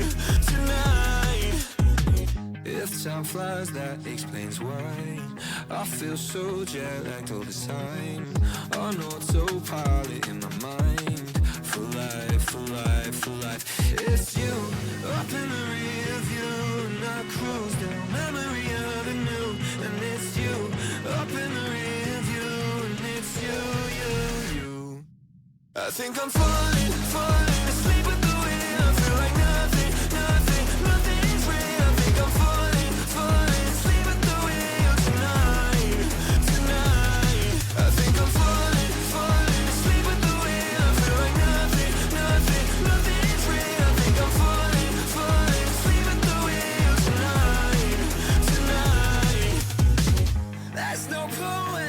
way to say. As my own markers fade away, an exit feels just like my saving grace. And it's you up in the rear view, and I cruise down memory avenue. And it's you up in the rear view, and it's you. I think I'm falling asleep at the wheel. I feel like nothing's real. I think I'm falling asleep at the wheel tonight. I think I'm falling asleep at the wheel. I feel like nothing's real. I think I'm falling asleep at the wheel tonight.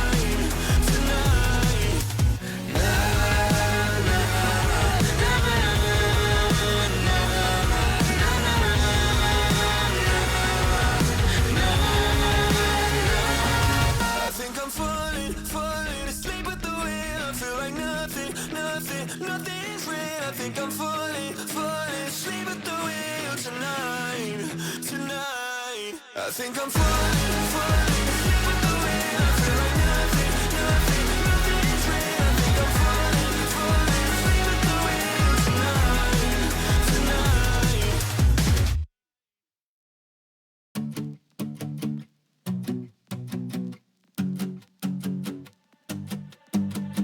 Black and blue monster from your necklace. It's been 2 days, you're bad with texting. Who's that new guy? He's just a friend, but I can't get his shit out of my head.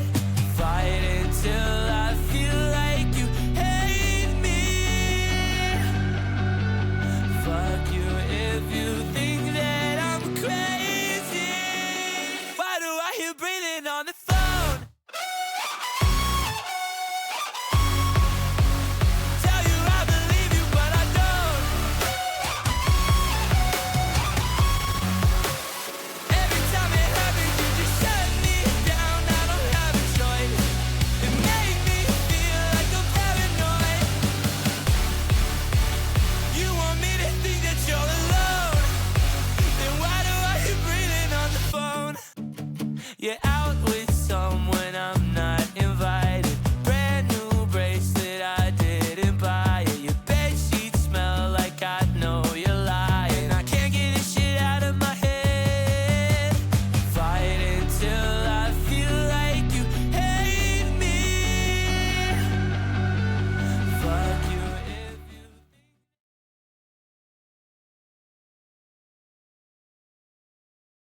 Left me in this mess, I'm falling. Never know.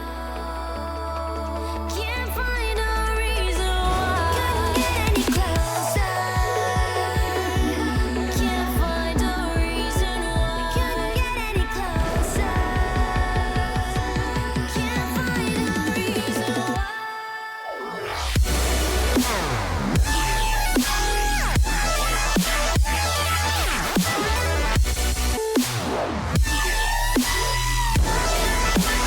We couldn't get any closer.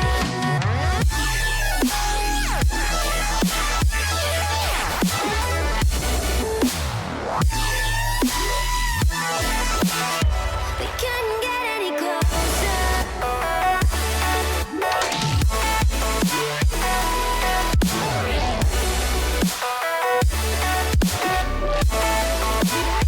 We couldn't get any closer.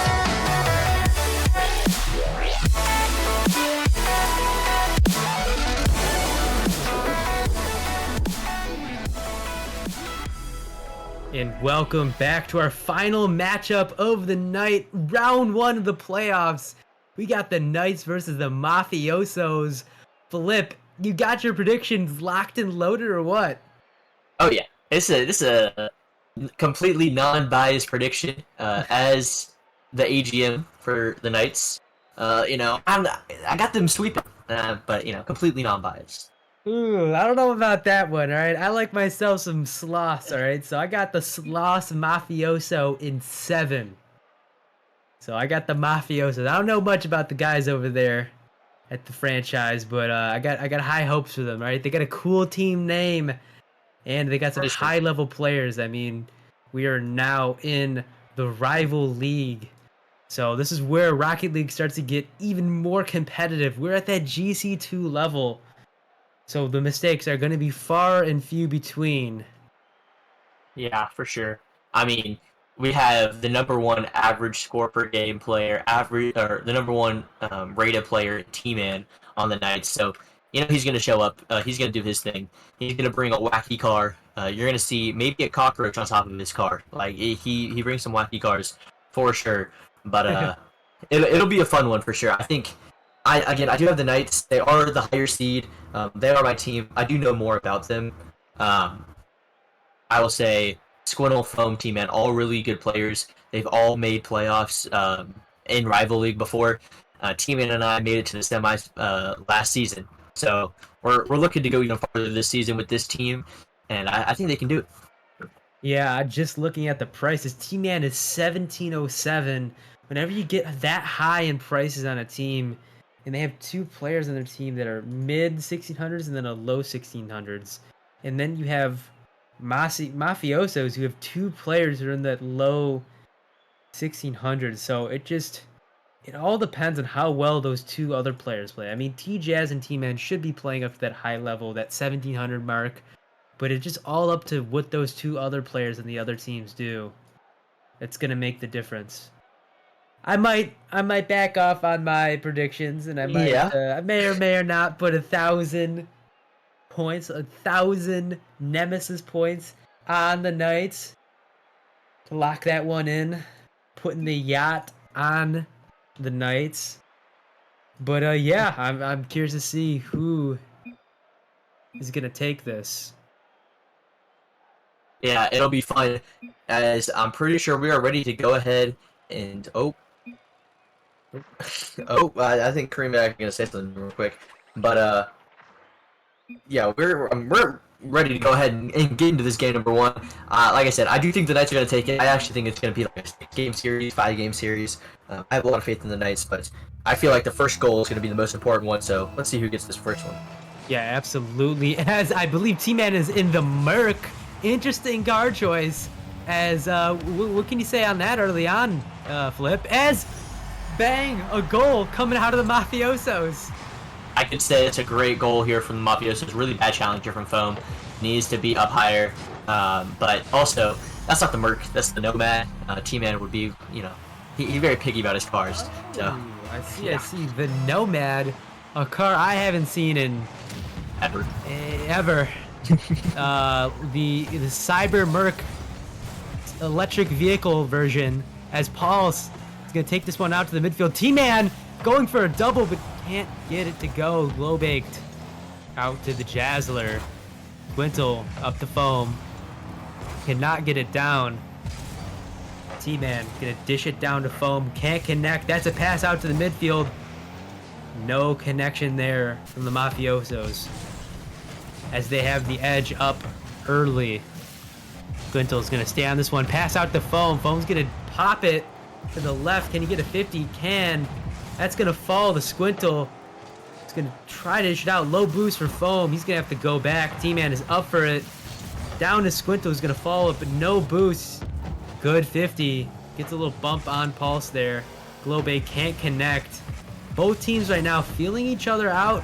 Flip, as that's almost a shot on net, but it can't go. I mean, what would you like to see from your team, the Knights, Flip? I want to see a little bit more composure. These guys, they're going a little too fast for their own good. Foam, especially, they're just kind of throwing themselves at the ball without any purpose. While this Mafioso team, they're finding each other really well, especially in the midfield, and they have a lot of pressure right now. So they're doing a really good job of slowing the pace down, and the Knights are kind of trying to speed things up too much. Yeah, could we see an upset like we did in last series? That is a question that is hanging in the back of my mind, as Knights are the higher seeded team, as Glowbake is going to try to fish this one down in the midfield, gets cut off by Squint. T-Man's just going to dive at this one. Foam, he's got time, he dishes it off too soon, and Pulse is able to get the easy squishy save. Good 50. Foam's going to take this one off his own back row. Jazzler's there. He's going to try to get this one in the midfield. It's not going to be good. Squintle bangs down the midfield again. Foam off the sidewall. Jazzler going to take his time, go for the bump. He can't get it. T-Man also can't get the follow-up. That's a shot down. Glow baked. Wow. Got the pass. I mean, What that's play. That's a really good pass there from the Jazzler. And Globate just, ready for it as well. The Mafiosos really applying a lot of pressure here. Hopefully we can see the Knights start to make a comeback here. There's still half the game left. Their offense can get going, but right now they've been stuck on their own end. Yeah, I mean, what a pass coming out of Glowbaked. I mean, man, off the top ropes, redirects it down to dish it off to Pulse. I mean, man, what a pass. As they are starting out just where they ended, and Pulse is going to get that one right in the top left bins from the Jazzler. Yeah, another really good shot here. The Jazzler's been all over the Knights so far. Another good shot, and that time it kind of felt like, I don't know, just the Mafiosos are just forcing mistakes out of the Knights. Well, mistakes are coming, that's for sure. Yeah, they're absolutely taking it to the Knights right now. As it's been all Mafiosos, very little coming out of the Knights. They only have 2 shots on net. They're going to have to put more volume if they're going to... Oh, and an own goal coming out of the Jazzler.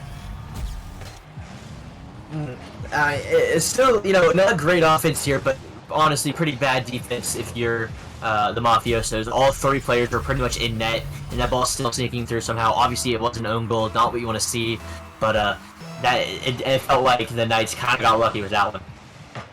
Yeah, got a little bit lucky, but sometimes you need a little bit of luck in this game. That could give them some momentum, but it's just staunched right away as Pulse is going to put that one in the net. Man, this Mafiosos team.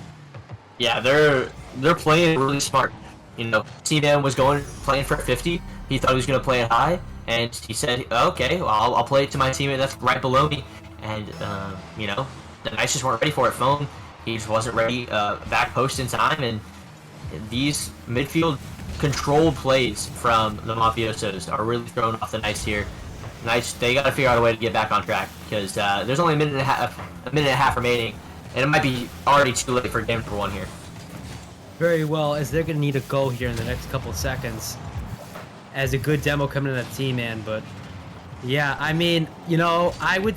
Is it the Nomad? I mean, that's the question that's ringing in the back of my head is it the Nomad flip?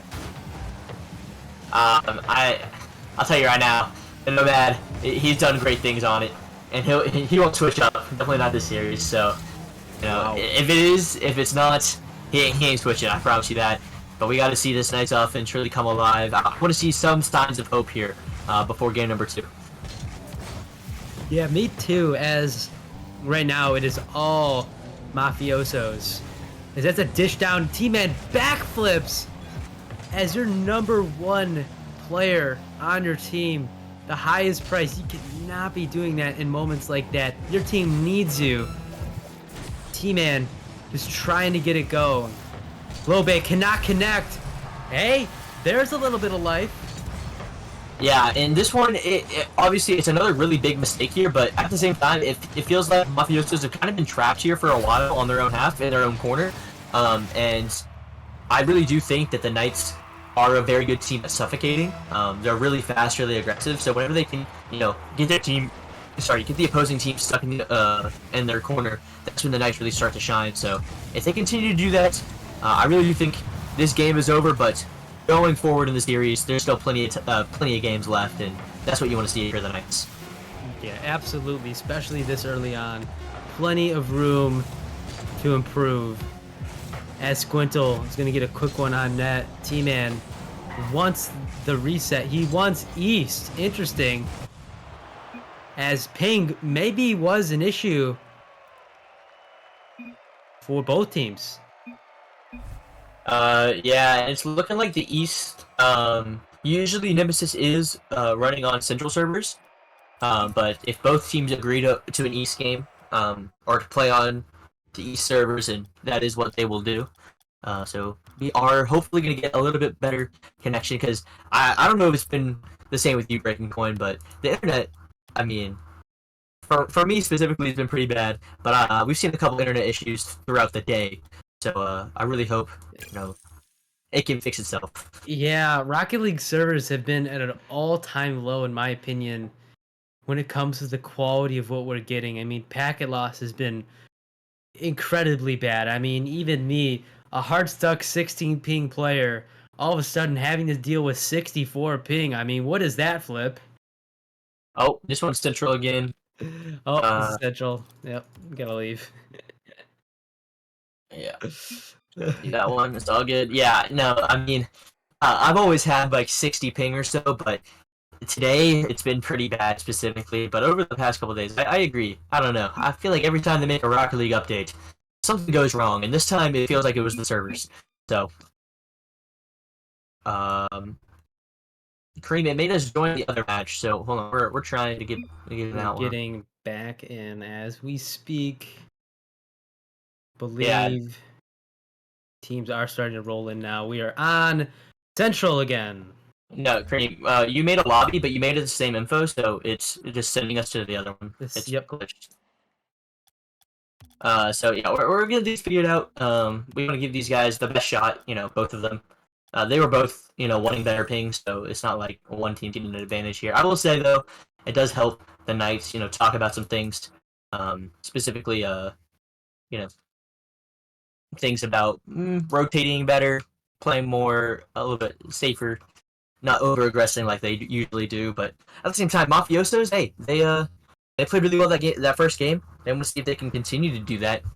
And I think it does come down to the midfield, and they were able to control it this last game, breaking coins. So, do you think they're able to do that again, or do you think Knights are gonna step it up this game? I would like to think that Knights are going to be able to bring it back, right? They're not the number 3 seed for no reason. It's rival league. I'm expecting a little bit of a turnaround as they know that they're going to have to contest the midfield. I mean, T-Man, a high-priced player like that, he's going to step it up in my opinion, as a couple awkward plays that came out of him, and those are far and few between with those players. What a flip reset by Squintle. Oh yeah. See, this is the Squirtle I know. Now I've teamed with Squirtle a couple times, and man, he could just pull things out in the playoffs. He performs extremely well. In the finals, not so much, but hey, leading up to the finals, he does put on a performance. So hopefully he continue that as the Knights go up 1-0, 6 seconds into game 2 here. What a shot by Squintle, bringing it up early for his team. And this is how they're going to have to play. All right, one of these players. Just what a bumping play! What a play coming out of the Knights, man! This is the offense I wanted to see. A really good bump here. I think Squirtle wanted the touch, but instead he goes for the Jazzler and T-Man with the shot. Doesn't matter if he has a cockroach on his head. Doesn't matter what car he's in. He's putting that one in the back of the net. What a shot and pass coming out of Squintle, man. I mean, he has just stepped up incredibly in this game number 2. That one is high. Dishes it out. Good dish out. The Jazzler is going to control this one-on-one situation. Can T-Man save it? He can, but it's a little bit awkward. Good dish by Squintle. T-Man is going to go low with this one. He's going to connect out. Jazzler is going to get dunked. This is in a dangerous spot. Pulse, good clear. Foam out to the midfield. That's bang downfield. T-Man rushing just a little bit too soon, but a little bit of awkwardness coming out of the Mafiosos. As we have a whiff right there, T-Man's gonna back off Pulse with a last-minute save. Maybe a little bit of comms issue coming out of the Mafiosos, but definitely giving space to the Knights, and they needed this respect, and they've gotten it out of Foam. Yeah, I don't know what it was, but I mean, Mafiosos, they just seemed different in this game. It feels really sloppy. Those are touches that they need to be making, but the craziest part about all this, in my opinion, is the Knights and Mafiosos so far have the same amount of shots on target, but it's 3-0 right now, and the Knights, they just look so much more dominant. Mafiosos, though, the offense is there, and there's the shot from Glowbaked. Finally, one goes in the back of the net. That is their 7th shot on net so far, and finally one falls. Yeah, what a passing play. Pulse recognizing his teammate is upfield to the left, pops it down to him, and Glowbake just flicks it top right to go. You know, this is what they needed. They're getting burnt out for a second. I mean, they were getting stuffed. And then Pulse gets a great passing play to Glowbake to remind his team, hey, you know, we were just dominating this team a second ago. Let's keep it going. Let's keep the train on track. As Pulse is going to take this one off the sidewall. No, Foam is there. Foam off to the midfield. Good 50 by Foam, but Pulse has got time and space with the ball. Guntel's going to have to contest here, but no, T-Man there to bail him out. Foam cannot get the 50. T-Man up again for his team. Yeah, T-Man, he's a real defensive wall, and you're going to see that a lot here, Breaking Coin, because he'll be there for his teammates even if they don't want him there. Yeah, as I can see T-Man, the wall himself.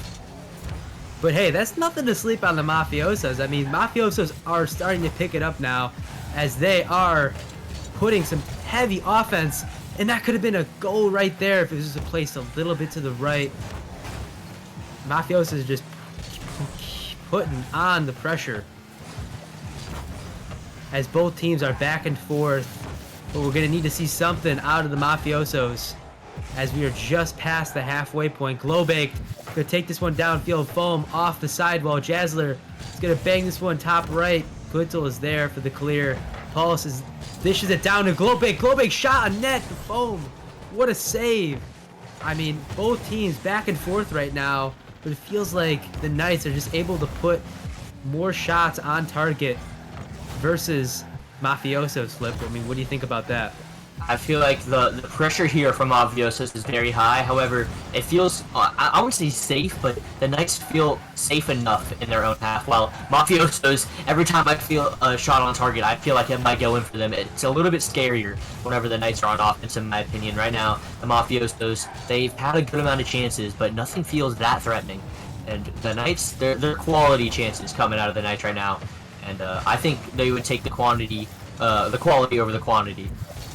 Yeah, absolutely.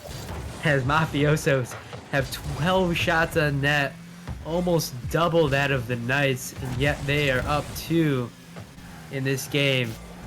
As Jazzler tries to control it, but he just stuffed once again by the Knights.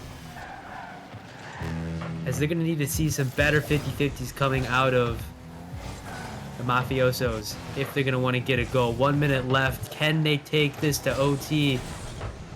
But no, the dagger coming out of Foam. Man, really good shot, but also really good play here by his teammate. Zero boost, doesn't matter. He knows his teammate's close and he passed it to him, and a really good shot there from Foam. But like I said, it's the quality chances coming out from the Knights compared to the... There's a lot of shots and a lot of pressure coming out from Mafiosos, but the chances that the Knights do get, they make them count. Pulse, he's got to make this one count, not going to go through there.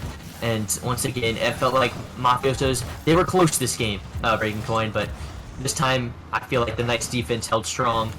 T-Man with 5 saves. That's what you want to see from your backline defender.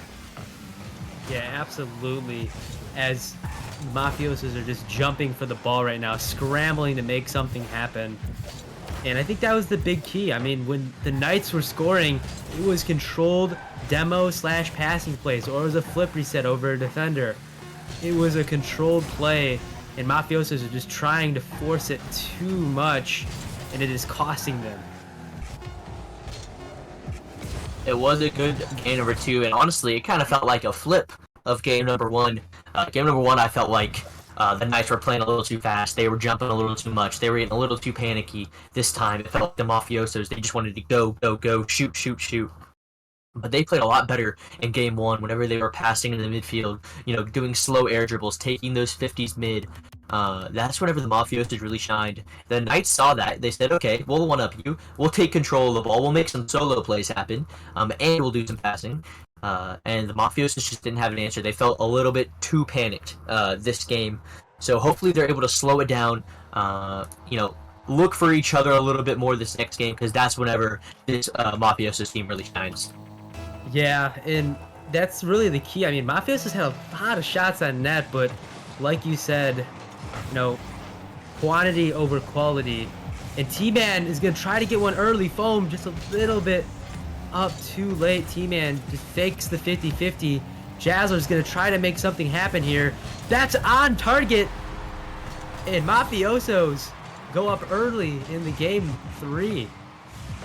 Yeah, this is not a goal that you can ever allow. T-Man, why are you pre-jumping? 1, Swindle, what are you doing on the backboard? 2, Foam, I don't know, get a demo on the man. There's so many things gonna happen there. I'm kind of nitpicking for the Knights. It's a good play though, for sure, from the Jazzler. He had no boost, made a nice pass mid, but that's not a goal you want to see fall, especially this early in the game. But these games, you know, they've been going, you know, back and forth so far. So I would not be surprised if the Mafiosos just kind of run away with this one. But I could also see the Knights, you know, make a good answer back quickly. Yeah, absolutely. It feels like whoever gets goal number 1 wins the game. That game number 2 is a little bit different. Glowbake fakes and goes for the 50-50. Smart play by Glowbake. But that's what I'd like to see coming out of Mafiosos. They're taking their time versus last game where they're rushing. And now everything's falling into place for them. They have limited boost here, but Foam's in an awkward spot right now. And Pulse is going to put this one on target. T-Man, a little bit of a double commit there, but they end up saving it. Good bump. Demo. That one's out to the midfield. Can you score? They can't. No one there. Because right now, Mafioso is feeling kind of comfortable on defense versus last game where it was the Knights that were comfortable on defense. I mean, oh my gosh, the ball was just sitting there and nobody capitalized for the Knights. I mean, this is what I'm talking about. I mean, the pressure that is put on this Knights team, I mean, even on offense, they can't recover. Yeah, they have a lot of pressure, but like it's like there's just they're a second late, you know, on the shot, on the challenge. They just don't have enough boost to get there or something. But it does feel like the Mafiosos kind of got away with one, in my opinion. They had a couple balls just sitting in front of their goal line. You can't reliably, you know, think that the Knights aren't going to score those. They will start to fall. So Mafiosos, you gotta look out, try to stop those before they even start. And a good way to do that is to be on offense. That was a really good pass there in the midfield. Now Pulse is the last man back, but really good challenge in the midfield once again. This is where the Mafiosos are doing a really much better job. They're challenging early in the midfield and getting some good control play in there. Knights, you know, they're still down by 1, and to be honest, Breaking Coin, it doesn't look like they're going to be scoring anytime soon. Yeah, it doesn't, as they are scrambling on the defensive and on the offensive end. I mean, it's going back and forth. I mean, both teams, they win a game, and then the next game, they panic. They play this a little bit too fast, and just doesn't give them enough time to control. T-Man tries to get a pass out to the midfield. Squintle is there, but Glowbake once again over to T-Man. Can somebody connect? No, Glowbake is there first. That shot could be on net, and it almost is. Pops up. T-Man not able to connect. Squintle getting it 50 there. Glowbake just gonna dish it out to the corner. Foam, can he get the double? A Foam double, and it's not good. What a save! What a save. That was definitely a goal if the Jazzler wasn't there, but a great save coming out from him. And honestly, could have swung the momentum of this whole game, but instead, it's looking like Mafiosos are going to be the ones on offense, and a minute and a half left remaining here. And it feels like that was the best opportunity the Knights have gotten in a while. Yeah, absolutely, and what a save coming out of the Jazzler. I mean, you're up 1-0 in the game, and goals are hard to come by, as Glowbake almost puts it in, and the Jazzler almost puts it in, and now the Knights are on their back foot. All they have to do is hold on. Can he get the double off the sidewall? Almost. A sidewall double coming out of the Mafiosos. Because right now they are taking it to the Knights. This last minute remaining. They are not playing patient. And it is paying off. The Jazzler gets a score. Yeah, a really good pass here from Pulse right off the corner of the ceiling. Definitely hard to read. And it felt like, you know, the Knights just could not get a good clear to save their lives. So 51 seconds remaining. It'll be tough. Only down by 2 though, so the Knights definitely have a chance here. But man, the Mafiosos are looking really strong here in game number 3. Yeah, absolutely. As they're doing everything they need to do. They're putting on the passing plays. They're putting the pressure on the Knights to make the mistake. What a little passing play right there. I mean, it's not on target, but this is what Knights needs to do. They just need to do it when they have time and space on the ball. And right now, they're just getting absolutely shut down by the Mafiosos. I mean, I know they're only up 2 goals, but I mean, a shutout is hard to do, and yet again, hard to do in the rival league. And this could be a goal. T-Man, last one back with no boost. Swintle, awkward, able to get it downfield. Foam, can they get a goal for the road? T-Man is there, but the Chasler, winning MVP. Man, and they take a timeout. That's a good timeout coming out of the Knights, Flip. What do you think? Yeah, it felt like they just didn't have an answer for anything. Their shots just weren't falling. They had pressure, and there just wasn't a follow-up. I felt like the Knights were just kind of all over the place, not in the spots that they needed to be. So a good reset here. Kill the momentum while the Mafiosos have it. But honestly, I think they could have waited. Till, game 4, game 5. So I think it might be a little premature, but if maybe they notice something that they can take advantage of, and they're gonna try to talk about it during this timeout. They see a weakness in Mafiosos maybe, but to be honest, right now it's looking Mafiosos looks really, really strong, and to be honest. Once again, it looks like it was the flip of game number 2. You said it, the team that's taking control of the ball in the midfield, taking their time, is the one that's, kind of just coming out on top. The one that doesn't panic on defense, it feels like, is the team that has all the pressure, has all the boost, and eventually wins the game. So, when both teams start figuring out how to play the game, then we might get an actual series, because right now, it's just kind of meh.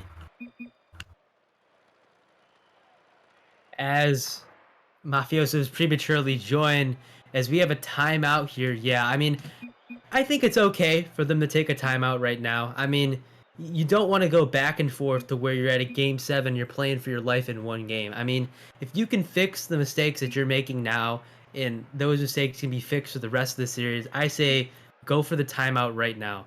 Run it. You got, I believe this is going to be game 4, if I'm not mistaken. Yeah, game 4 right around the corner. And yeah, I mean, it's doing it early. It could be good for them. I mean, you do not want this going to a game 7 because it could go either way. And yeah, I mean, I think it's a smart move. Yeah, it's you don't want to go to game 7. But however, they got to figure something out here. Game 4 is really important. It's either match point or you're tying up the series here.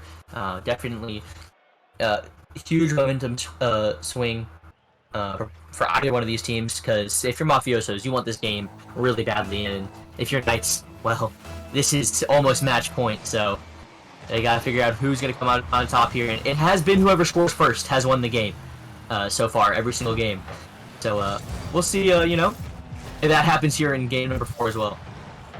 Yeah, absolutely. As they're taken too early, a little bit high coming out of the Mafiosos, but good momentum from them early on. Good dunk there by Foam, but not exactly the strongest touch. That ball is cleared by Squintle. Paul says very little boost, cannot get a 50, but Globake has got time. Over jumps the ball. Jazz is going to take it from him. Good demo chase by Globake. Doesn't get it though. Foam off the sidewall here. Over to Squintle. Pauls gets it past Pauls. Globake is going to get an interesting little 50, but it's not going to be enough. Globake is in the right place at the right time. And now we see a 2v1 spot. Squintle gets a nice clear. Pauls is going to have to turn on this one. He does. T-Man off the back wall. Over to the Jazzler. Jazzler's going to dish it off the sidewall. Foam cannot connect. It's a quick shot by Globake. T-Man, the weak save. Good demo by Foam. Relieving some pressure away from T-Man. As that's an awkward save, and Foam's going to dish that one in. Yeah, good clear here by T-Man, and honestly, just a really bad touch here from the Jazzler. You need to clear that to the corner or something, but one mistake is all it really took. from the Jazz, from the Mafiosos, and the Knights were able to pounce on it. That's what you want to see. I will say they were in their half a good amount, a little too much. Mafiosos had some really good pressure there, but one mistake, and now the Knights are the ones in the lead. Still 3.5 minutes left to go in this game, though. Plenty of time for Mafiosos to make a comeback, as their offense is still looking very threatening. Yeah, absolutely. As the Mafiosos get a goal of their own, tying it up. Yeah, a little interesting. Squintle just, he said, dang, I ain't saving that one. But the Knights were just really boost-starved, and a lot of pressure from the Mafiosos. They're able to answer back immediately, so we'll see who controls the momentum coming, because this is a 0-0 ball game once again here. Yeah, absolutely. Both teams are now back and forth, and they've both settled into how they want to play at this point. And now it's all about who executes better, who has the better game plan. Mafiosos or Knights. Knights being down 1. You'd like to see them win this one. That's a good little pinch. Squintle gets a nice clear. Good demo by T-Man. Squintle gets demoed as well by the Jazzler. Demos all around from both teams. A lot of back and forth here, Flip. Yeah, these teams, they're so similar, it feels like.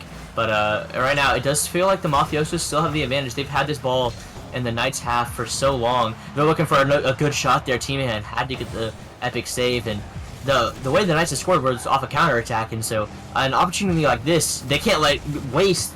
Foam with the shot, not going to go through, but maybe it's Knights' turn on offense, because Mafiosos have had it in their half for so long. Yeah, absolutely. As they have 3. Both teams have 3 saves, but overall, the ball has been in the Mafiosos well more than it's been in the Knights side. But I think it just goes to show you how well the Mafiosos have been playing so far, as even with the limited time on the blue half, they've been able to, to get some solid goals, get some solid shots on net. And that's another last-minute save for Mafioso, but they're able to get it to go. That's waterfall down. Pulse did a little bit of clear. Now they're in a 1v1 spot. Good by Squintle getting back to bail his teammate out. Limited boost coming out of the Knights. This could be dangerous, but good to clear out. Squintle fakes the challenge. Jazzler off the sidewall. Gets the 50 out to Squintle. Squintle, the T-Man. Good 50 coming out of Mafiosos. That's a dangerous... Gosh. No! Oh, so close for the Knights, as Jazzler's going to take this one downfield for his team. See what he can do. Dish this one down. Globake is up early, but it's not going to be strong enough. T-Man over to Squintle. That one's on target. Jazzler with a nice save. Good demo coming out of Globake. Giving his team a little bit of space. Boom. He's going to go for another challenge here. Jazzler 0 in net. Gunto grabs the boost, leaves it to T-Man, who just doesn't connect with it, but it ends up working out. Good fake by Squintle. That's an open net. Foam scores! Oh my gosh. T-Man and Squintle cannot shoot the ball to save their lives. However, Foam can. And Foam is the savior right now because this man has put the team on his back, at least offensively. I'm not going to talk about his defense, but offensively, he's the only goal scorer, it feels like. A great shot there. Great opportunity. And finally, we have a lead after what felt like forever. These teams have been tied pretty much this entire game. Looks like they're trying to be tied once again. That was a bad touch there from T-Man, and Mafiosos are looking to strike quickly. Yeah, absolutely. Both teams are back and forth right now, so I would not be too surprised if Mafioso was able to pull one out of their hat, as they're going to need to make something happen here. 15 seconds. That's a good little fake. Good 50. All players are upfield. They're going to have to make something happen. Jazzler not able to get a touch. Globake. And that's going to ground it 2-2. Wow. Both teams so even right now, Flip. Yeah, this was the best game by far. It felt like both these teams knew what they wanted to do. I will say, it kind of felt like the Knights, they felt a little bit better. Defensively, the Mafiosos, I felt like the Mafiosos, whenever they were on defense, felt a little panicked from time to time. But to be honest, both these teams felt extremely even. Like, I'm picking at hairs here because these two teams were super back and forth. But a couple missed touches from Mafiosos really was the difference maker. I will say, however, the creativity from the Mafiosos on offense is a lot better than the Knights. So it's kind of, if the Mafiosos don't make those mistakes on defense, I feel like they can take this series because their offense is, really doing well, and the Knights it's been kind of stagnant, been kind of reliant on those mistakes. So we will see if the Mafiosos make those mistakes here in game number 5. Yeah, absolutely. As both teams trying to get past round 1 of the playoffs. T-Man gets a little bit of pass from Globake, but he comes back around. Globake off the back while he fakes it. Squintle is there. He's got time and space with the ball. Flips away from it a little bit too soon. Jazzler's got time, but Foam is just gonna dunk it right over. Dish out towards the left. Squintle out to the midfield. Jazzler to Globake. Globake cannot connect. Jazzler's gonna follow this one up. Dish it off his own back wall. Pulse cannot get the 50. Now there's no one back, and T-Man cannot get the demo. They're back. Globake has got plenty of boost. He's gonna try to take this one and get a 50. No 50 for Globake. Squintle is going to try to get a touch. He does. That goes straight down. Foam's there, but Paul's going to cut it off. Get a nice little save. Globake, no 50. There's Jazzler. Can hit this one down to the midfield. Good dunk by Foam. Foam's been everywhere for his team when they've needed him right now. Globake gets a flip reset, but he doesn't use it. And maybe that was for the best, because I believe there's a Knights player who's already up. Foam.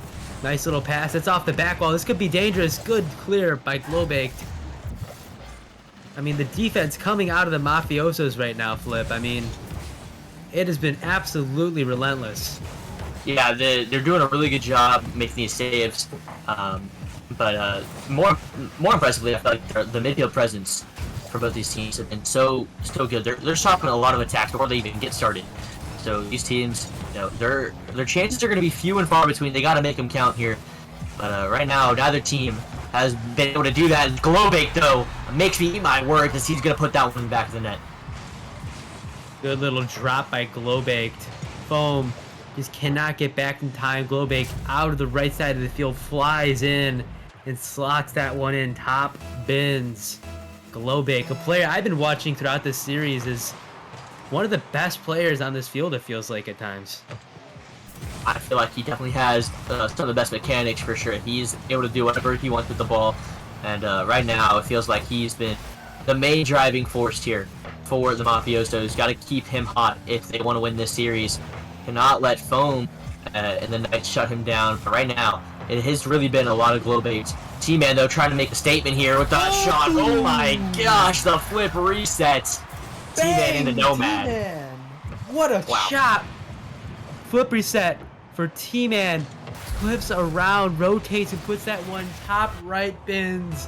What a shot from T-Man. I mean, that is what I was looking for this entire series. I mean, he's not 1700 for no reason. He can do these kinds of things.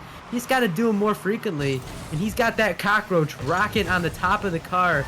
He's going to try to get it done as the series continues. But good shot by T-Man there, but not able to connect there. Good little pass out from Squintle to Foam. Pulse has got time, but leaves it, and it's a little bit awkward. That's a shot. That's a really good shot there from Foam. It's a tough read from Pulse, but at the same time, Foam, that's just a clanger. That man, he's been the shooter for the Knights so far, and they can't let him get hot, but it might be a little too late. Knights are able to take the 2-1 lead, but Mafiosos, they're still here. I mean, this game flipped on its head very quickly, but does not mean this Mafiosos team is not capable of a lot. However, Foam trying to shut them down even harder, not going to happen there, as Mafiosos able to get the clear away, trying to get some offense going here. Yeah, absolutely. As the Knights have turned the table, and now they were down one, now they're up one within a matter of 30 seconds. And now the momentum is all in the Knights' favor, as the Mafiosos are on the back foot right now, playing more defense than they have this entire game, in my opinion. Uh-oh. Uh-oh. This could be dangerous. T-Man gonna try to put this one in. No. Oh my God. Puts it one wide, and Foam cannot get the shot. Good little fake. Dish out. Pulse is there. Squintle is going to pass it back to Foam. Will second man be ready in the form of T-Man? No, it's not there soon enough. Foam. Got a flip opportunity here. T-Man's going to try to crash on through. No one back for the Knights, but it's not going to matter. Mafiosos cannot transition soon enough. Glowbait goes low. And this one is an own goal by Squintle. Yeah, that's a shot from Squintle here, but man, we need to talk about that Mafioso's defense. They had that ball in the goal line so many times. They were able to keep it out, and they were able to transition that into an own goal by Squintle, tying up the game. And you know, I think that goal line stand, they might be able to remember that one, but they got to make sure this one doesn't go in the back of that Foam. Now you would put it on target. Is Squintle going to be there? No. Once again, Mafiosos survive, it feels like. The Knights just can't find the back of the net. I couldn't agree more, Flip. As right now, the only 2 shots that Mafiosos have are goals versus 8 shots. They have 4 times more shots on net than the Mafiosos, and the Mafiosos have made both those shots count, and they could make this one count too, but it's not enough boost from the Jazzler. Good boost steal from the Jazzler. Pass out to the midfield.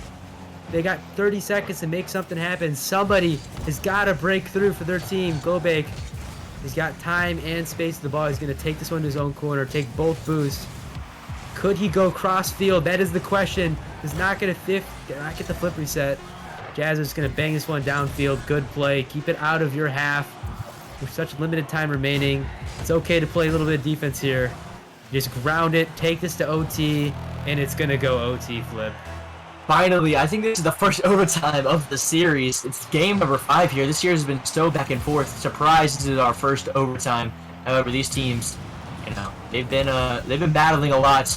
Now, who can find that finishing blow? Bring one of these teams to match point here. 15 seconds in. Nobody's had a good opportunity quite yet here. But these teams, they want this one bad. Absolutely. Is right now both teams are just trying to make something fall. I mean, Knights with their relentless offense versus Mafiosos, the lockdown defense, the stone wall defense coming out of Pulse and Glowbaked. I mean, it has been absolutely incredible. But who is going to win? The relentless offense or the relentless defense? Glowbaked.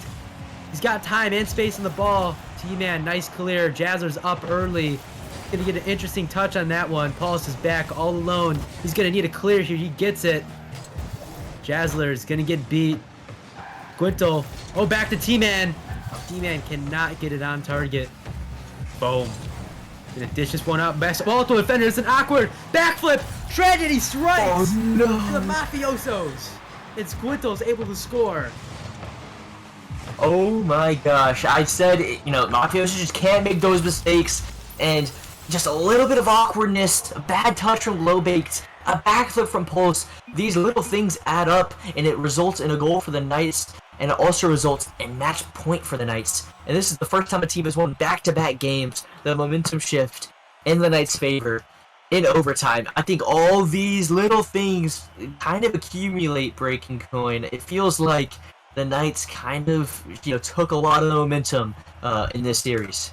Yeah, absolutely. As losing an OT to something as simple as that never feels good. I mean, 2 players, just that little mistake, Glowbaked, I believe the Jazzler, stacking on front post, and then they get punished for it. I mean, it's tough. It's really tough, especially since they're playing such good defense that whole entire series. As I believe we are switching to the one and only Forbidden Temple, as the Knights could win one more to take the series, or will it go to Game 7? I'm out of my chair right now, Flip. What are your thoughts going into game number 6? I swear, if the Knights lose this game, I'm gonna drop all of them, even the ones my GM. Doesn't matter.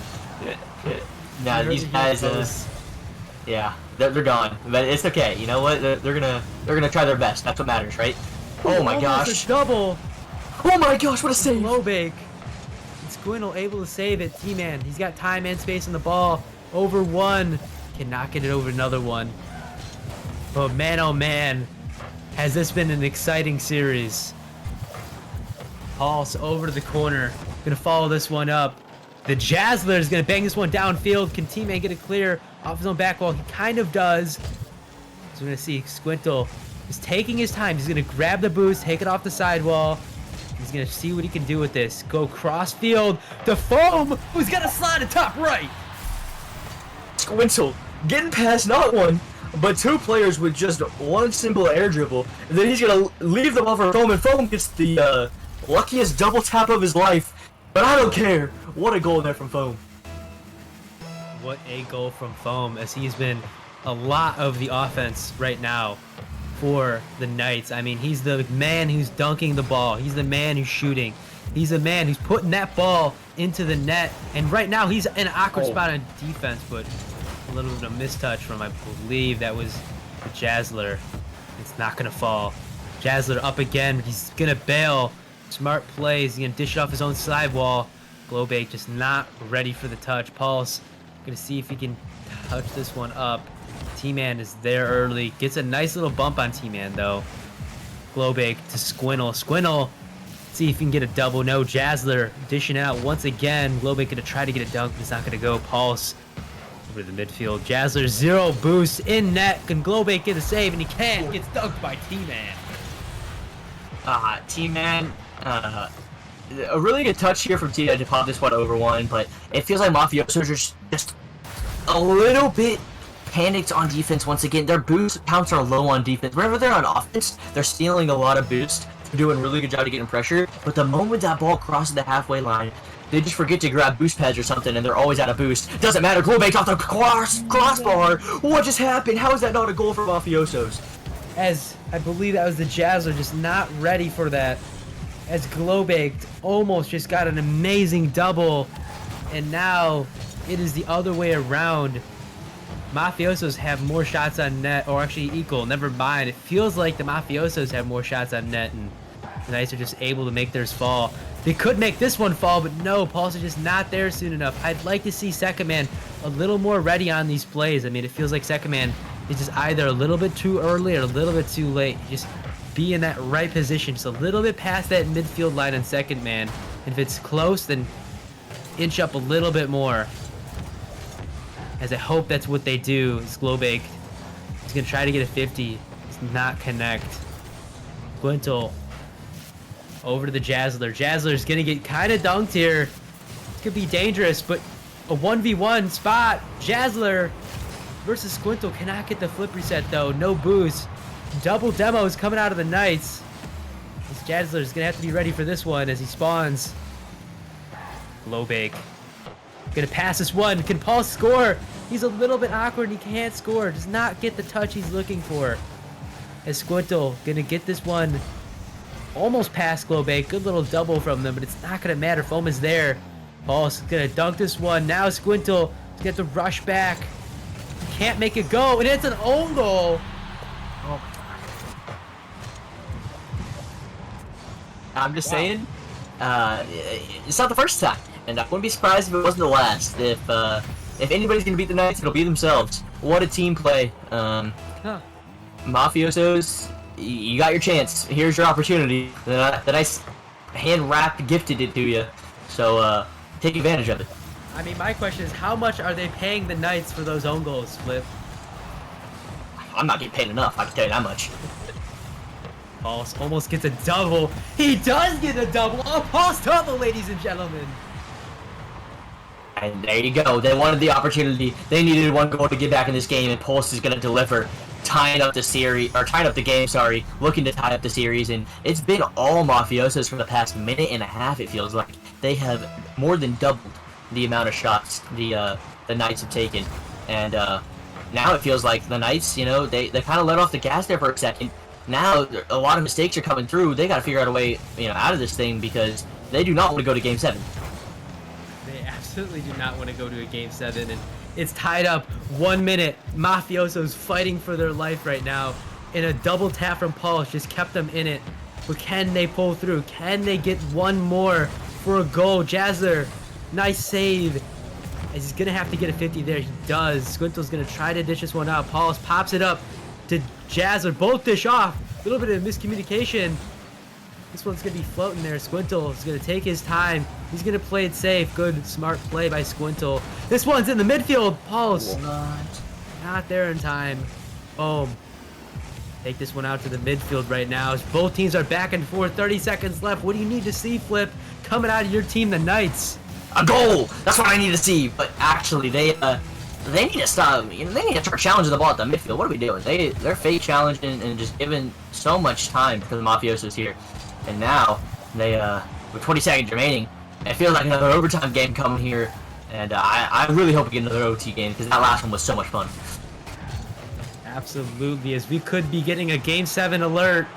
As Jazzler is going to air dribble this one to Globek. Globek shot on net! It's not good! It's just wide!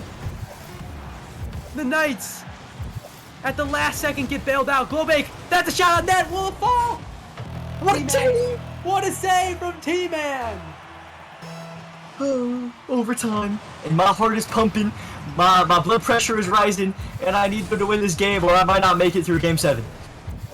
Flip might have a heart attack, ladies and gentlemen, as Globaked is going to start this one out strong. Jazzler's last one back. Pulse just goes back. Globaked, that one's sitting there. Pulse has got time on the ball, dishes out to the corner. Jazzler just gonna fake this one, pops it up for his team, does not get a 50. Globaked gonna grab that boost down there. That's dangerous. A good little clear by Pulse. Good air dribble, but not gonna result in much. That's a centered ball. That could be dangerous as Foam is up. Over to T-Man. T-Man is up, but rushing just a little bit too soon to second man, as this could cost him, but Squintle has got time and space with the ball. This could be dangerous. Jazzler able to get a nice touch. Globaked gonna get this one cleared out for his team. Pulse over to Globaked. He's gonna cut off by Squintle. Shaz, that one centered. Jazzler, nice little boost steal. Jazzler, it's a nice 50. Squintle's gonna follow this one up. Dishes it down. Globaked is gonna hang it to T-Man. It's not the best play as T-Man now has time and space with the ball. Fakes the flip reset. Jazzler able to dish this one out to Pulse. Pulse, almost a little mistake coming out of the Knights here, as Flip is absolutely shaking in his boots right now. Can T-Man get a double? Can't. Oh my gosh, as we get to the 2-minute mark, what do these teams need to do to score? I mean, Mafioso's kind of struggling to get one in the net, and Knights unable to get a play going. Yeah, it feels like the Mafiosos have had more pressure. They just need one good look, and it feels like they can definitely have it. The Knights, they're making a lot of mistakes, to be honest. Definitely. Oh my gosh, the one good look is all they need. That was a really good musty there. Now, the shots coming through T-Man. He has been saving the ball so much. Finally gets credit for one. Now, the midfield play from the Knights has been really bad. They need to fix it up. They're challenging really poorly, and they're getting really bad touches. Really good clear there from T-Man, and I would say the Mafiosos, they need to not rush their shot so much, because they have really good looks, and they're just not taking the best shots. A little bit better placement, and Mafiosos could have won this game already. Yeah, absolutely. I couldn't agree more. As now, this is a 1v1 situation. There's nobody back. And that's going to be going. Game 7, 3-minute overtime. That's about what I expected. T-Man, your last man. Why the heck are we challenging a ball that you have no business challenging? Does not make any sense. Foam, where are you going? Back push rotation. Squintle, you see that ball hopping in the air, you challenge. It doesn't make a lot of sense. They just don't know what they're doing on defense, and Mafiosos, they're taking advantage of that. 8 shots coming out from Globaked. Wow. Wow. As one mistake is all it takes. And now, Game 7 alert, Flip. Yeah. I mean, this last one, the game of the regular season went to 5. Mafiosos took it in 5. This one's going to 7. Are Mafiosos about to take this one in 7? I mean, the script is there. That's all I'm going to say. And if Knights lose this, they actually all are dropped. And I'm not kidding about that one. As you heard it here, folks, some roster changes will be made in the offseason if the Knights do not win this game 7. Whew, I mean, it could go either way. I mean, if I'm Mafiosos, I'm just taking the time out. I'm taking that momentum into the next game. I mean, maybe they're trying to ice the Knights here, make them think about the mistake that they just made a little bit longer. But if I'm the Knights, I'm taking that into game 7.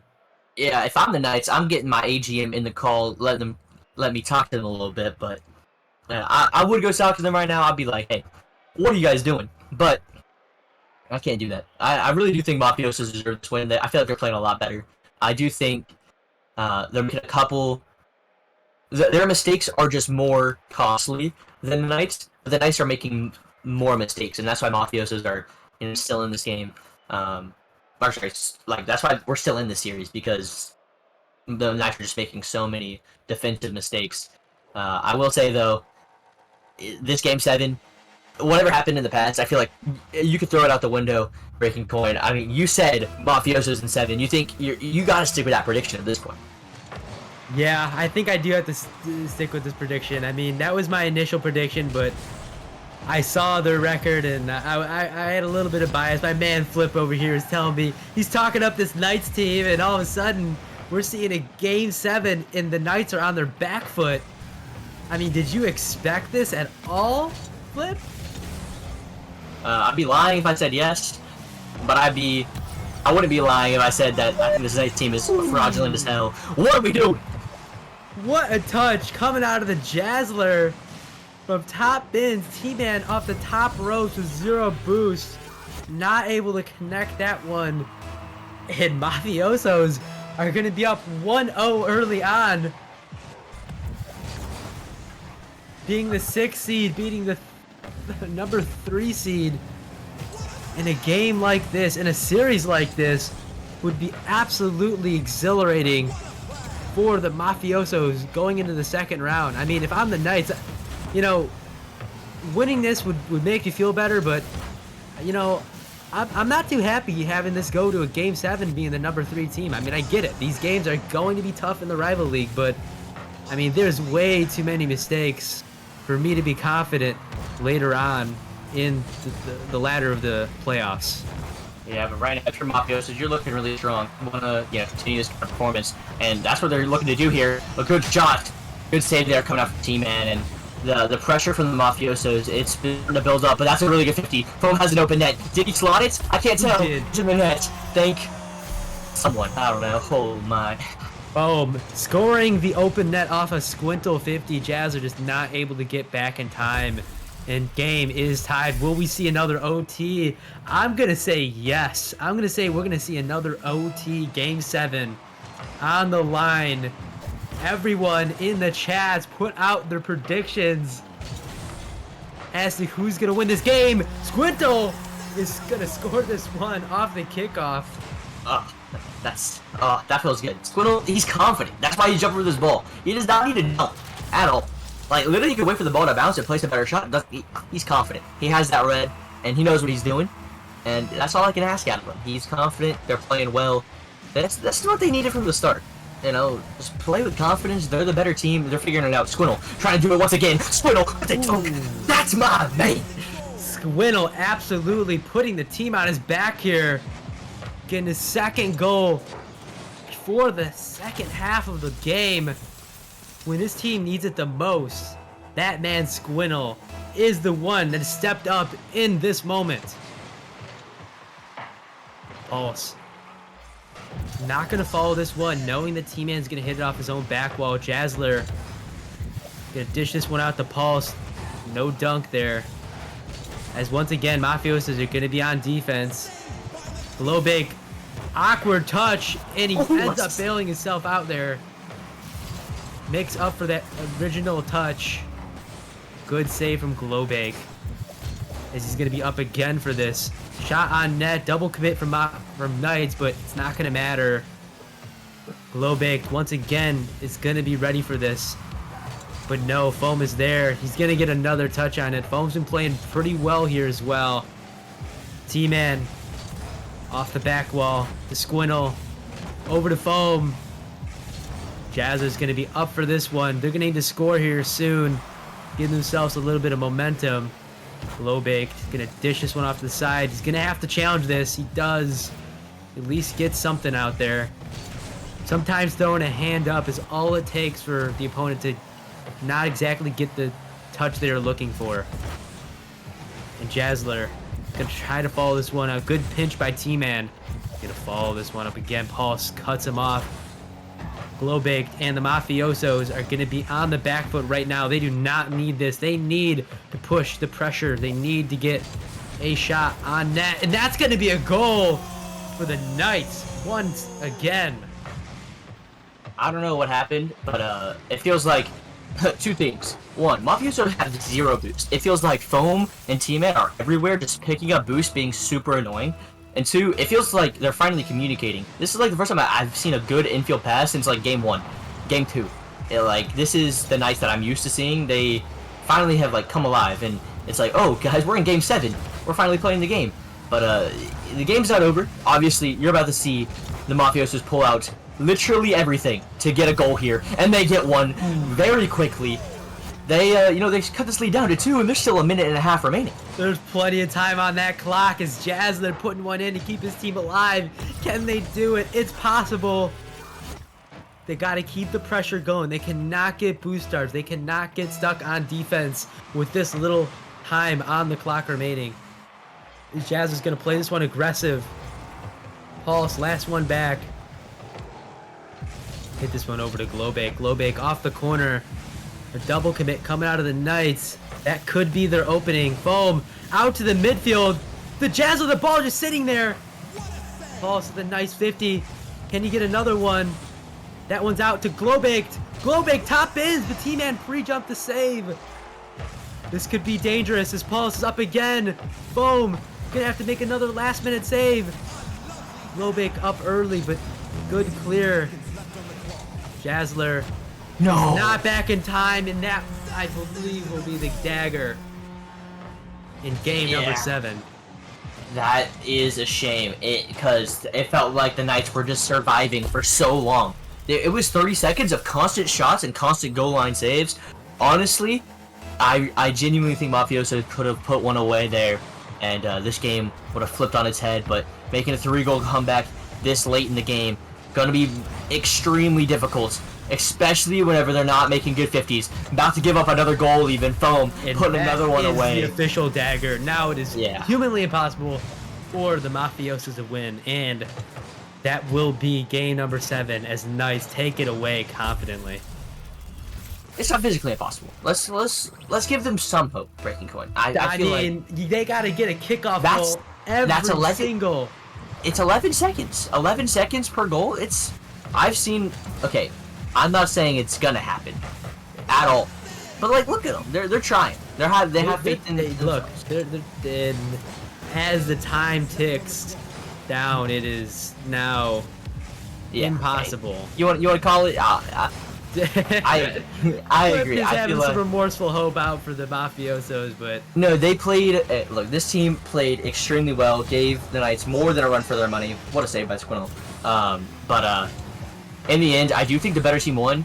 I feel like the Knights finally started to get a little bit of confidence in their challenges and in their touches. Squintle, with his 3rd own goal. I told you that would be the last. I told you. This team is so bad. How do we allow this team to ride? They are awful. They are something else, as that is the third or 4th own goal coming out of this team. Unbelievable. I mean, they pay us for those, right? This team sucks. Nemesis offers $15 no, I'm just joking, but as they are going to be jumping, I mean, Mafiosos just played their hearts out, and I mean, neither team should put their heads down in shame. I mean, great series. Mafiosos played a heck of a series, and I'm very fortunate to be casting this. This series is it was a good one, and Knights will be moving on to the 2nd round. We can get to see some brackets to see who they will be playing next. I want to say it's Dragons or not Dragon. Hydra. Sorry, I think it's Hydra, or it's Galaxy. One or the other. It's the 2 seed. Hydra or Well, Galaxy. I'm Okay, assuming the yeah. 2 seed's gonna win, but I don't know. We saw Orbit absolutely choke against the Hellcats, so Yeah, as I we've seen some 2 seeds go down pretty sad. Uh, Too bad, Marco. Unfortunate. You'll get him. You'll get him next time. But this game, yep. man, the switch from that 4-0 sweep to this absolute banger, Game 7, was it was a nice change of pace for the last game of the night. Yeah, absolutely. As you know, especially for us in the booth, when it gets that game 6, that game 7, I mean, that's when we're out of our chairs. That's when we're going crazy. When we see those double taps, when we're seeing a little bit of the fake plays, the flip resets. I mean, that's really the game 6. That category is when we go crazy. And I'm just very fortunate to be casting this series with my man Flip over here as Knights were on their back foot for a lot of that series. I mean, you were shaking there for a moment, Flip. I mean, what was your 18. thoughts on that game number 7 right before the Knights kind of ran away with it? I will tell you right now, I thought Mafiosos played better than the Knights. I think Glowbaked in particular, the Jazzler as well, Pulse, they all played, but Glowbaked, that man was popping off. I felt like individually they were the better team on the day, but a couple little mistakes is all it took. And I will say, I think the Knights capitalized on those mistakes a lot better than the Mafiosos. So in the end, I do think the better team won, but on the day, the Mafiosos played extremely well, and they should be definitely be proud of the fight they put up.